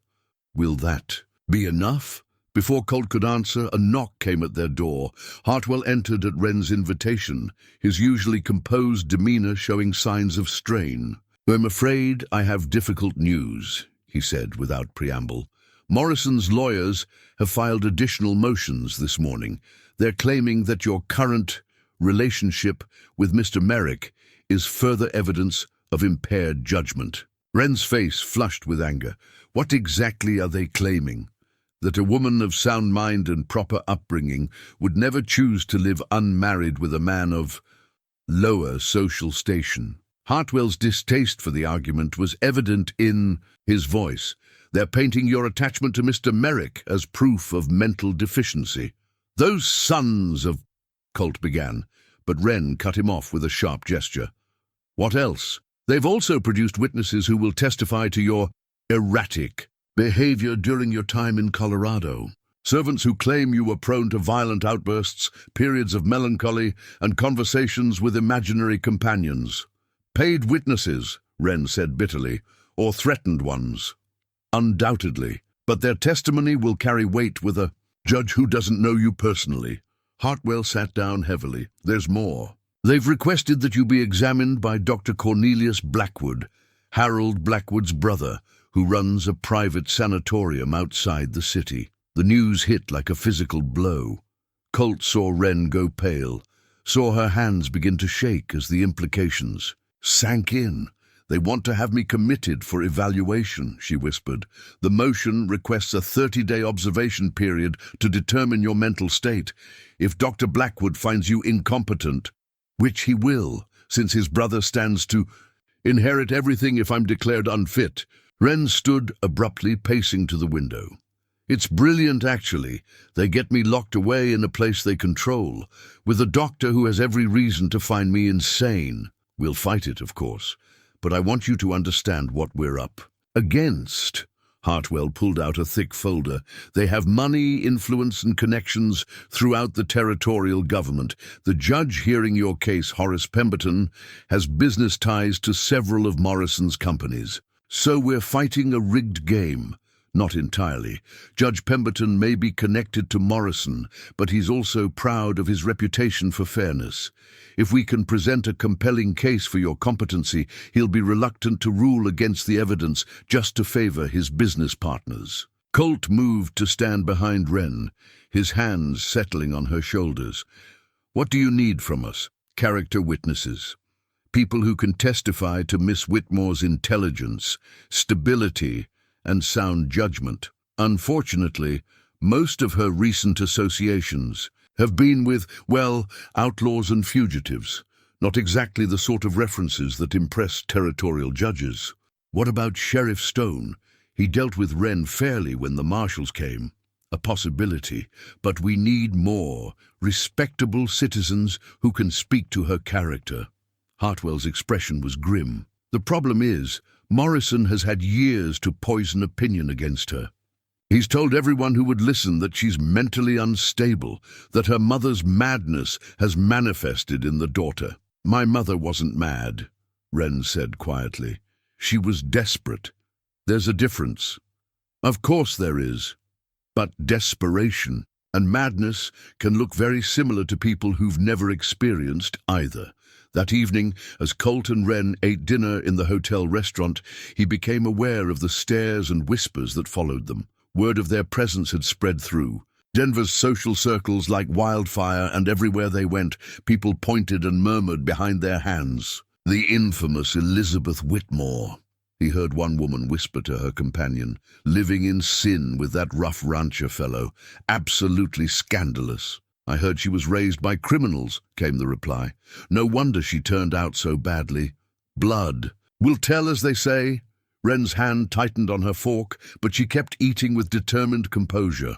Only Colt could see the cost of maintaining that facade, the way her jaw clenched with each whispered insult. "We could leave," he said quietly. "Take the next train west and never look back." "With what money? They've frozen my accounts pending the hearing." She took a sip of wine, her voice steady despite the hurt in her eyes. "Besides, running would just prove their point. The mad heiress, fleeing from justice and reality. You're not mad. I know that. You know that. But do they?" She gestured toward the dining room, full of Denver's elite, all of whom seemed to be watching their table with fascination. Their conversation was interrupted by the approach of a well-dressed man with silver hair and intelligent eyes. He stopped, beside their table with the confident bearing of someone accustomed to command. "Miss Whitmore, forgive the intrusion, but I'm Judge William Harrison. I knew your grandfather quite well." Wren looked up warily. "Judge Harrison, may I sit for a moment? I have something I think you should know." At Wren's nod, he settled into the empty chair across from them. "Your grandfather was one of the finest men I ever knew. Brilliant legal mind, but more than that, he had an unwavering sense of justice. He would be very proud of the courage you're showing." "Thank you, sir. I want you to know that there are people in this city who remember William Whitmore with respect and affection. People who don't believe the stories Morrison has been spreading about his granddaughter." Judge Harrison's voice carried the weight of authority. "I cannot speak for my colleague Judge Pemberton's ruling, but I can tell you that the legal community is watching this case with great interest." "What does that mean exactly?" "It means that if there's any appearance of impropriety or bias in the proceedings, there will be appeals, reviews, and public scrutiny that Morrison cannot control." The judge smiled slightly. "Your grandfather had many friends, Miss Whitmore. Some of us are still in positions to honor his memory." After Judge Harrison left, Wren sat in thoughtful silence for several minutes. When she finally spoke, her voice held a note of something Colt hadn't heard before, hope tempered by steely determination. "They want to paint me as a mad woman," she said, "a poor, deluded creature who needs to be protected from herself." "Yes. Then tomorrow we show them exactly who Catherine Whitmore's daughter really is." That night, Colt lay awake, listening to Wren's steady breathing beside him. She'd finally fallen asleep after hours of restless tossing, and he didn't want to wake her with his own movements. Tomorrow would be the most important day of her life, the moment when she would either claim her birthright or lose everything to the men who'd already stolen so much. In his coat pocket, carefully wrapped in soft cloth, lay his father's rifle, not the weapon itself, but something more precious. The deed to the Merrick Ranch, signed over to Wren that afternoon in Hartwell's office. If everything went wrong tomorrow, if they somehow lost everything, at least she would have a home to return to. A place where she would always be welcome, always be valued for who she was, rather than what she might inherit. It wasn't much compared to a $2 million fortune, but it was his to give, and he'd given it freely. Because sometimes love meant holding on, and sometimes it meant knowing when to let go. Tomorrow would determine which kind of love Wren needed from him. Outside their window, Denver slept uneasily under a blanket of stars, while in the distance, the mountains stood guard like ancient sentinels. Somewhere in those peaks, Jake Malone had taught a frightened girl how to survive. Tomorrow, that same girl would prove she'd learned how to do more than just survive. She'd learned how to fight. The territorial courthouse stood like a monument. To frontier justice, its sandstone walls, weathered by mountain winds, and carved with the names of men who'd shaped Colorado's destiny. As Colt helped Wren from their carriage, he could see crowds gathering on the steps, newspapermen with their cameras, curiosity seekers drawn by scandal, and the well-dressed representatives of Denver's financial elite who'd come to witness the spectacle. "Remember," Hartwell murmured as they climbed the courthouse steps, "dignity and composure above all else. They want to see you break down. Give them evidence of instability. Don't give them the satisfaction." Wren nodded, her face pale but determined. She wore a simple but elegant dress of deep blue wool, her hair arranged in a conservative style that spoke of respectability rather than rebellion. Only Colt knew about the small silver locket hidden beneath the high neckline, her mother's final gift resting close to her heart. The courtroom was packed beyond capacity, with spectators lining the walls and spilling into the hallway. Judge Pemberton entered with appropriate ceremony, his black robes lending gravity to proceedings that felt more like a public entertainment than a legal hearing. He was older than Colt had expected, with snow-white hair and piercing blue eyes that seemed to take in everything at once. "This hearing," Judge Pemberton began, his voice carrying easily through the crowded room, "will determine whether Miss Elizabeth Catherine Whitmore possesses the mental capacity to manage her own legal and financial affairs. Mr. Cranston, you may present your arguments." Morrison's lead attorney was a thin, sharp-featured man who rose with the confidence of someone accustomed to winning. "Your Honor, we will demonstrate today that Miss Whitmore suffers from hereditary mental deficiency that renders her unfit to control a vast fortune. Her recent behavior, fleeing from her lawful guardians, associating with criminals, entering into an improper relationship with a man of questionable character, all point to severe impairment of judgment." Colt felt his hands clench into fists as Cranston painted Wren as a damaged, pitiable creature who needed protection from her own poor decisions. The lawyer's words were carefully chosen to sound concerned rather than accusatory, but the underlying message was clear.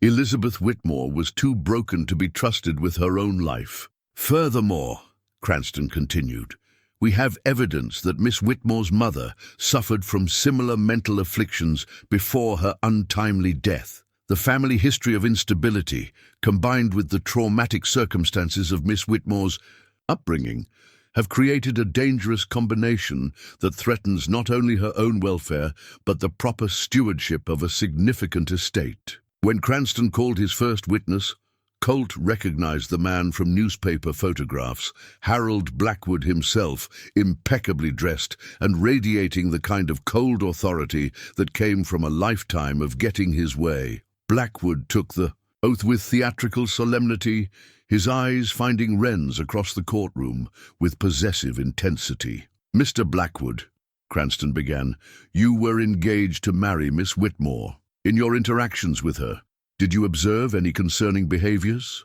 "I'm afraid I did," Blackwood replied, his voice heavy with false regret. "Elizabeth was prone to violent outbursts, particularly when discussing our upcoming marriage.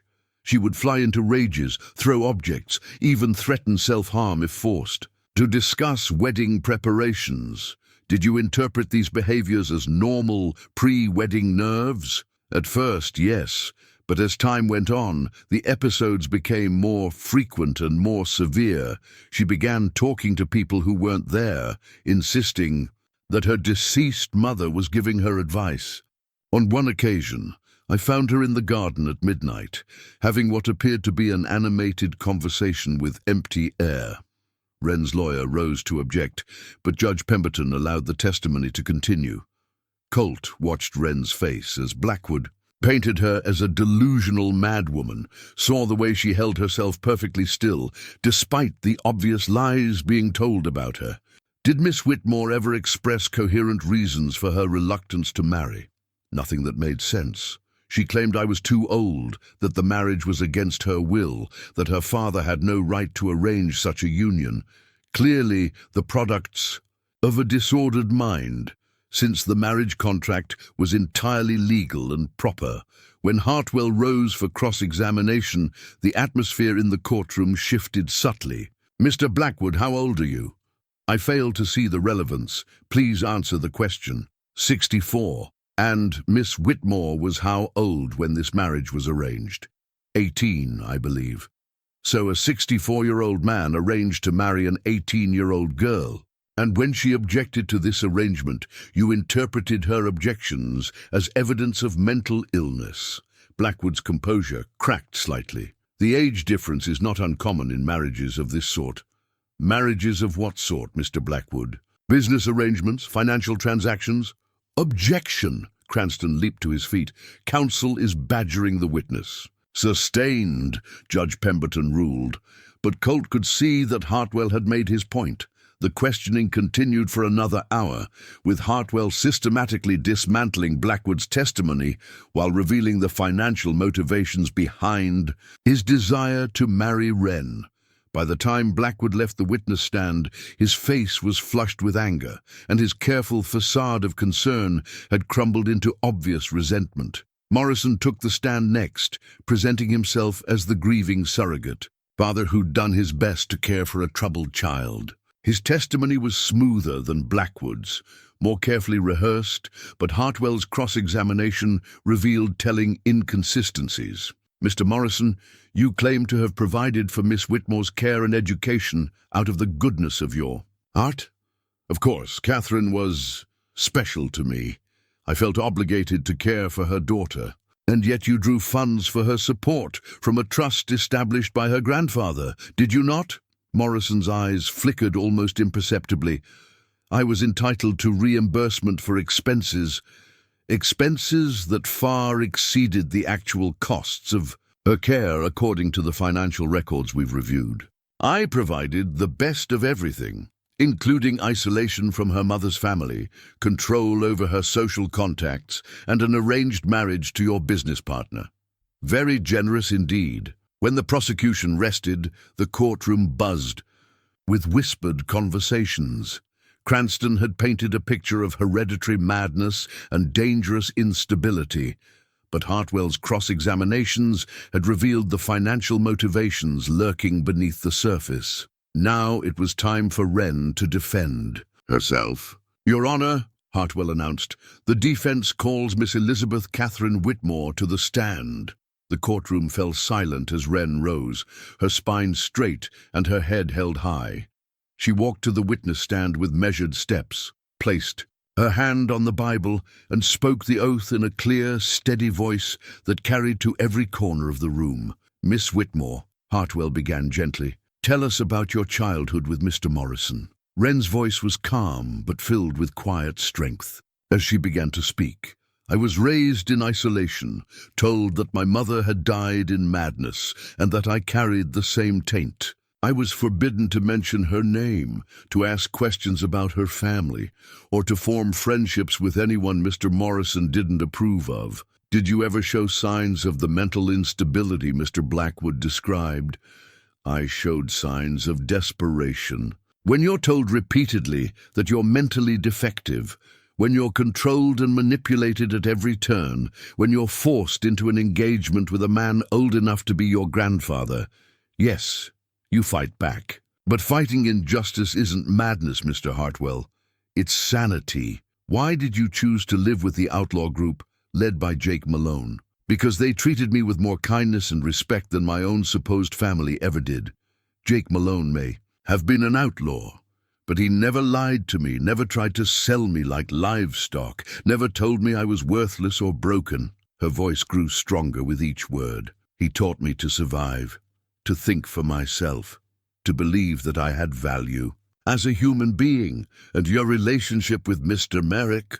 For the first time, Wren's composure softened, and she looked directly at Colt. Colt Merrick is the finest man I've ever known. He treated me with dignity when I had nothing to offer in return. He offered me freedom when everyone else wanted to cage me.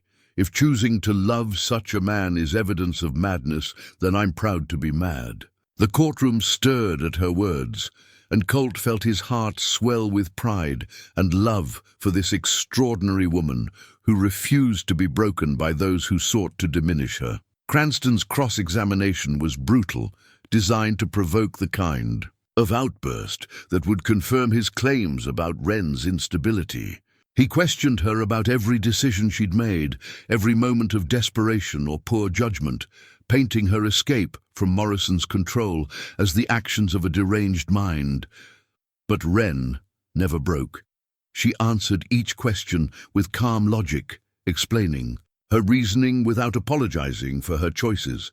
When Cranston suggested that her love for Colt was evidence of impaired judgment, she looked him straight in the eye and delivered the line that would be quoted in newspapers across the territory. "Mr. Cranston, the only impaired judgment I've ever shown was in trusting the people who claimed to care for my welfare while stealing my inheritance. I won't make that mistake again." As the afternoon wore on and testimony concluded, Judge Pemberton called for a recess to consider his ruling. The courtroom erupted in conversation as spectators filed out, but Colt's attention was focused entirely on Wren, who sat beside him with her hands folded calmly in her lap. "How do you think it went?" she asked quietly. "I think," Colt said, taking her hand in his, "that your grandfather would be very proud of the woman his granddaughter became." Outside, storm clouds were gathering over the mountains, and the first fat drops of rain began to spatter against the courthouse windows. Soon they would learn whether justice and truth were enough to overcome money and influence. But regardless of Judge Pemberton's ruling, Colt knew one thing with absolute certainty. Elizabeth Catherine Whitmore was the sanest, strongest, most remarkable person he'd ever known. And no court decision could change that truth.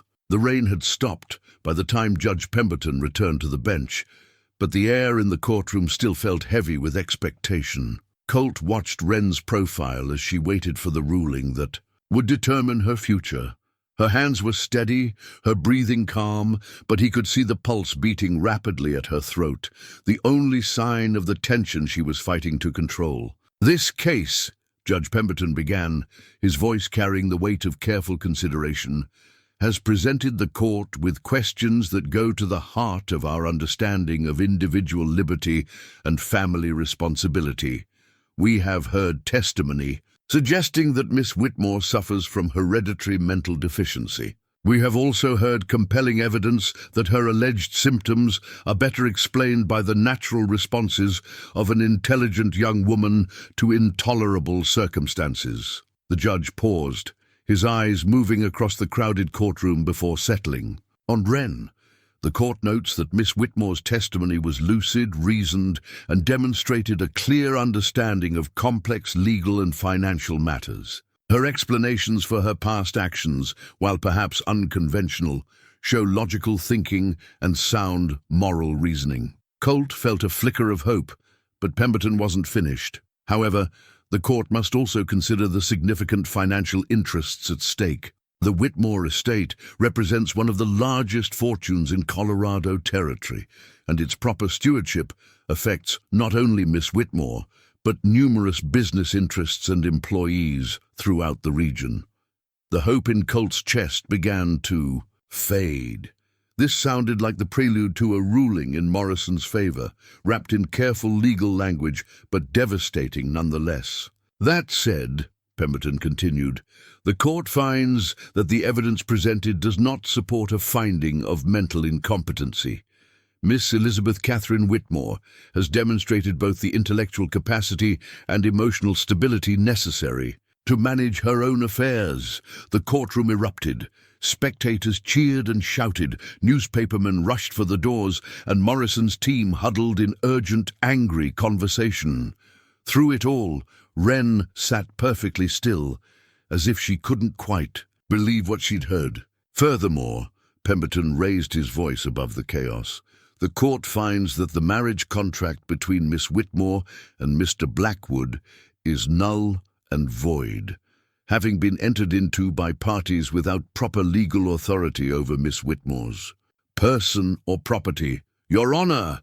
Cranston leaped to his feet. "We respectfully request an immediate appeal." "Mr. Cranston, you may file whatever appeals you choose, but this court's ruling stands. Miss Whitmore is hereby declared competent to manage her own legal and financial affairs with all rights and privileges pertaining thereto." As the judge's gavel fell, the celebration around them was immediate and raucous. Hartwell pumped Colt's hand with grinning enthusiasm, while reporters shouted questions and well-wishers pressed forward to congratulate Wren. But through it all, Colt was aware only of the woman beside him, who had finally claimed the freedom that had always been rightfully hers. "We won," she said quietly, wonder in her voice. "We actually won." "You won," Colt corrected. "This was your fight, your victory." She turned to him then, and he saw tears of joy streaming down her face. "Our victory. I couldn't have done this without you." Before he could respond, she was in his arms, kissing him with fierce joy while the courtroom celebrated around them. When they finally broke apart, both breathless and laughing, Colt became aware that someone was approaching through the crowd. Harrison Morrison stood before them, his face a mask of controlled fury. Behind him, Harold Blackwood looked like a man who'd just watched his fortune disappear into smoke. "This isn't over," Morrison said, his voice low and dangerous. "There will be appeals, investigations. I won't let some ranch hand steal what's rightfully mine." "What's rightfully yours?" Wren's voice was steady, but Colt could feel the anger radiating from her. "You mean the money you stole from my grandfather's trust? The inheritance you tried to claim through fraud and intimidation? I raised you, provided for you when no one else would. You used me, you kept me prisoner and tried to sell me like cattle." Wren stepped closer to Morrison, her green eyes blazing. "But that's over now, all of it." "You think you've won something?" Blackwood spoke for the first time, his cultured voice dripping with venom. "You're nobody, girl, a bastard raised by criminals. You may have this court fooled, but society will never accept you." "Then society can go to hell," Colt said pleasantly, moving to stand beside Wren. "She doesn't need their acceptance. She has something better. She has the truth." Morrison's eyes narrowed as he studied Colt. "You think you're going to live happily ever after with her money? Think again, ranch hand. There are ways to make life very difficult for people who cross me. Is that a threat? It's a promise." Before the confrontation could escalate further, Sheriff Stone appeared at Colt's shoulder.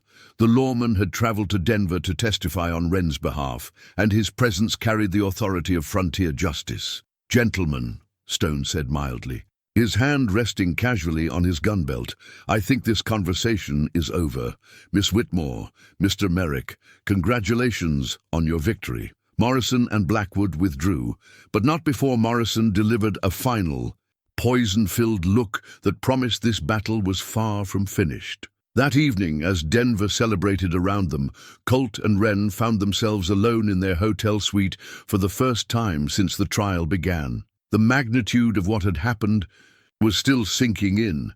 Wren was not only free but wealthy beyond anything either of them had imagined. $2 million, she said, staring out at the gaslit streets below. "I keep saying the number, but it doesn't feel real. It's real. All of it. The money, the freedom, the future. It's all yours now." She turned from the window, her expression troubled. "What happens now, Colt? What happens to us?" The question hung between them, loaded with implications neither had been ready to face during the long months of legal preparation.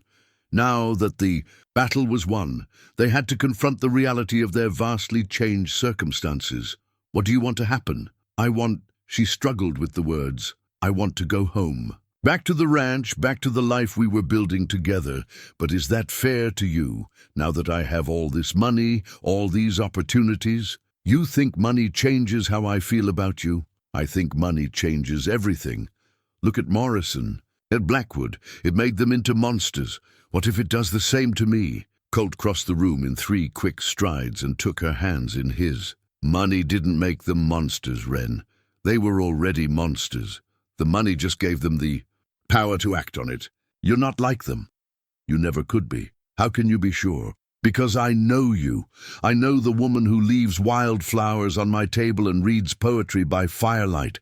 I know the person who risked everything to save a struggling calf and taught a broken-down rancher how to hope again." He lifted her hands to his lips, kissing each knuckle gently. "That woman doesn't disappear just because she has money in the bank."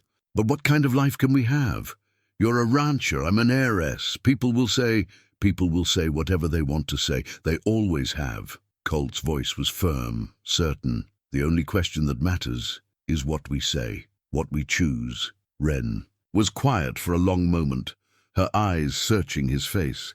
When she spoke again, her voice was soft but determined. I choose you. I choose the ranch, the simple life, the chance to build something real together. I choose love over money, freedom over society's expectations, even though I have nothing to offer you that compares to what you've inherited. You have everything to offer me that matters. Your heart, your strength, your belief in me when no one else would. She smiled then, the first genuine smile he'd seen from her in weeks. Besides, I think there might be some advantages to having a wealthy partner, such as being able to pay off the mortgage on the ranch, buy back the cattle you had, to sell, maybe even expand the operation. Her eyes sparkled with growing excitement.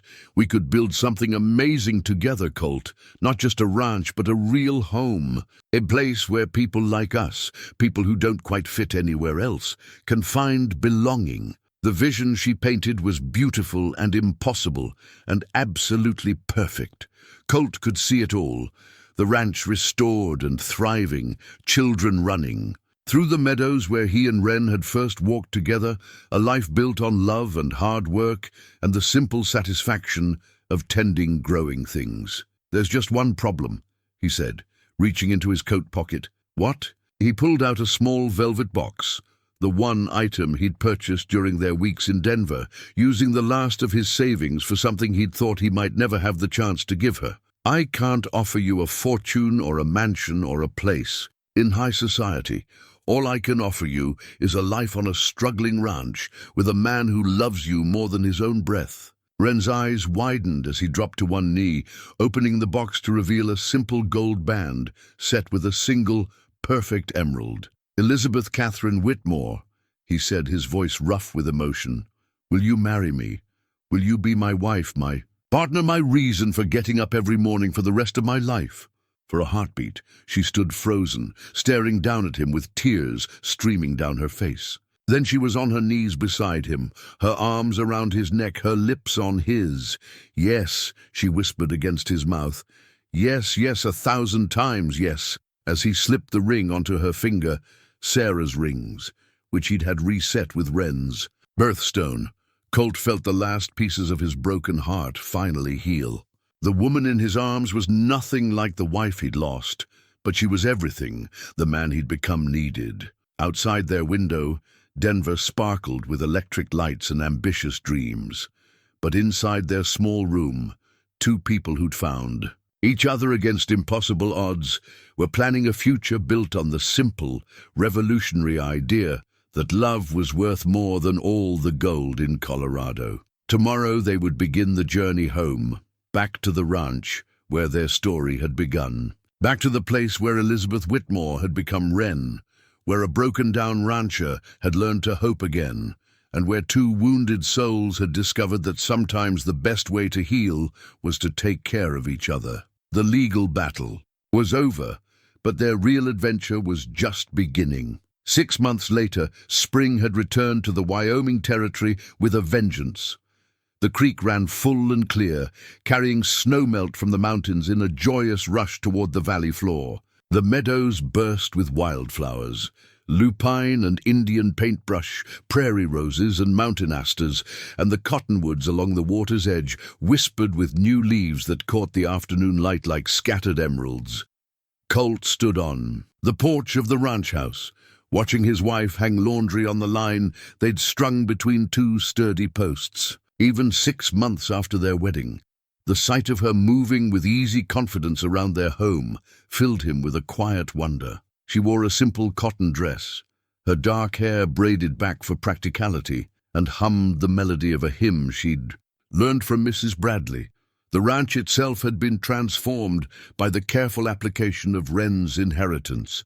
The mortgage was paid in full, the barn had a new roof, and the pastures once again held cattle, good breeding stock purchased from ranchers in Montana and Colorado. They'd hired 2 hands to help with the daily work, good men who treated Wren with the respect she deserved, and never questioned her right to make decisions about her own property. But the most important changes weren't visible in ledger books or property improvements. They lived in the way Wren laughed at his jokes, in the way she'd started a small school for the children of neighboring ranches, in the comfortable silences they shared over morning coffee and evening meals. The fear had left her eyes, replaced by the deep contentment of someone who'd finally found where she belonged. "The Patterson children will be here soon," Wren called out, securing a sheet to the line with wooden clothespins. "Mary Beth is finally ready to tackle long division, and Tommy wants to learn about that steam engine article in Harper's Magazine. You sure you're not taking on too much? Between the school and helping with the ranch, I'm fine, Colt. Better than fine." She turned to smile at him, one hand resting unconsciously on the gentle swell of her belly. The child would come in late autumn, according to the doctor in Cheyenne, and already Colt found himself planning modifications to the house, wondering whether they'd need a larger barn, imagining the sound of children's laughter mixing with the call of meadowlarks. Their peaceful afternoon was interrupted by the approach of a familiar rider. Tom Bradley cantered up the drive, his expression serious despite the cheerful wave he offered from a distance. "Afternoon, you two," he called, out dismounting near the porch. "Hope you don't mind the interruption, but I thought you'd want to see this." He pulled a newspaper from his saddlebags, the Denver Post, only 3 days old. The headline made Colt's stomach clench. "Railroad Baron Morrison dies in federal custody. Blackwood flees country." Wren read over his shoulder, her face growing pale as they absorbed the details. Harrison Morrison had been arrested 2 weeks earlier on charges of fraud and embezzlement connected to his management of the Whitmore Trust. Federal investigators had uncovered decades of financial manipulation, forged documents, and illegal business practices. Rather than face trial and certain conviction, Morrison had apparently suffered a heart attack in his jail cell. Harold Blackwood, named as a co-conspirator in the scheme, had fled to Mexico before he could be arrested. Federal marshals were still searching for him, but most observers believed he'd disappeared permanently into the wilderness south of the border. "So it's really over," Wren said quietly. "Looks that way," Tom agreed. "The article says they recovered most of the stolen funds. You'll probably get back a good deal more than they originally estimated." Colt watched his wife's face carefully, looking for signs of the old fear or anger. Instead, he saw something like sadness, not for Morrison or Blackwood, but for the years of pain and manipulation that had finally ended. "I should feel something," she said. "Relief, satisfaction, something. But mostly I just feel empty. Like those men took up so much space in my thoughts that I don't know what to do now that they're gone." "You fill that space with better things," Colt said gently. "With the life we're building, the children you're teaching, the family we're starting." After Tom left, they sat together on the porch swing Colt had built as a wedding gift, watching the sun begin its descent toward the mountains. The spring evening was soft and warm, filled with the sounds of cattle lowing in the distance and the clear notes of a meadowlark's song. "I've been thinking," Wren said, leaning against his shoulder, "about what to do with the additional money when it comes back from Morrison's estate. Oh, I want to establish a school, a real school with proper buildings and supplies, somewhere children can learn not just reading and arithmetic, but thinking for themselves, questioning what they're told, standing up for what's right." She looked up at him, her green eyes bright with purpose. "Especially girls. Girls who need to know they have choices, that they don't have to accept whatever life other people plan for them." "That sounds perfect," Colt said, and meant it. "Your grandfather would approve, I think." "I hope so. I like to think he's watching sometimes, seeing what became of the granddaughter he never got to know." As if summoned by her words, a gentle breeze stirred the flowers in the garden, carrying their scent across the porch in a sweet benediction. Somewhere in the house, a clock chimed the hour, and in the barn, one of the horses whinnied softly to its companions. "Do you ever miss it?" Colt asked suddenly. "The excitement, the drama, the feeling that everything was at stake?" Wren considered the question seriously. Sometimes I miss the intensity of it, the feeling that every day might be the last, that every choice mattered desperately. But then I think about what we have now, the quiet certainty of waking up beside you every morning, the satisfaction of work well done, the simple pleasure of watching things grow. She placed his hand on her belly, where their child rested safe and warm. This is better, Colt. This is worth all the drama we survived to get here. That evening, as they prepared for bed, Wren surprised him by taking out the small wooden horse Jake Malone had carved for her so many years ago. She'd kept it all this time, through her escape from Morrison's house, her months with the outlaws, her arrival at the ranch, and the long legal battle in Denver. "I want to put this away," she said, holding the little horse in her palm. "Not because I'm ashamed of it or want to forget Jake, but because I don't need it anymore. I'm not that frightened girl who needed something to remind her of home. I am home now."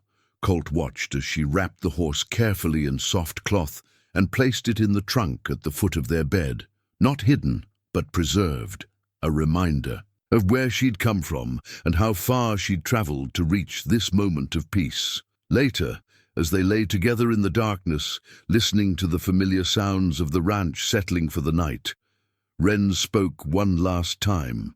"Thank you," she whispered. "For what? For seeing me when I couldn't see myself, for believing I was worth saving when I thought I was beyond repair, for showing me that love doesn't have to hurt, that trust doesn't have to be earned through suffering. You saved yourself, Wren. I just had the privilege of watching you do it. We saved each other." Outside their window, the Wyoming sky stretched endless and star-filled above the mountains, while somewhere in the distance, a coyote called to his mate across the darkness. The sounds were wild and free and beautiful, like the love that had brought two broken souls together in this quiet corner of the world. In the morning, there would be cattle to tend and children to teach, letters to write about the school Wren wanted to build, and plans to make for the child growing beneath her heart. There would be the 1,000 small tasks that made up a life well lived, the daily choices that mattered more than any grand gesture. But tonight, there was simply this: the comfort of shared warmth, the security of belonging, and the deep satisfaction of two people who'd learned that sometimes the greatest adventures end not with thunder and lightning, but with the quiet miracle of coming home. In her sleep, Wren smiled and turned toward him, and Colt thought about the girl who'd stood in shackles at a county auction, wild-haired and defiant and utterly alone. That girl was gone now, transformed into the woman beside him, strong and free and loved beyond measure.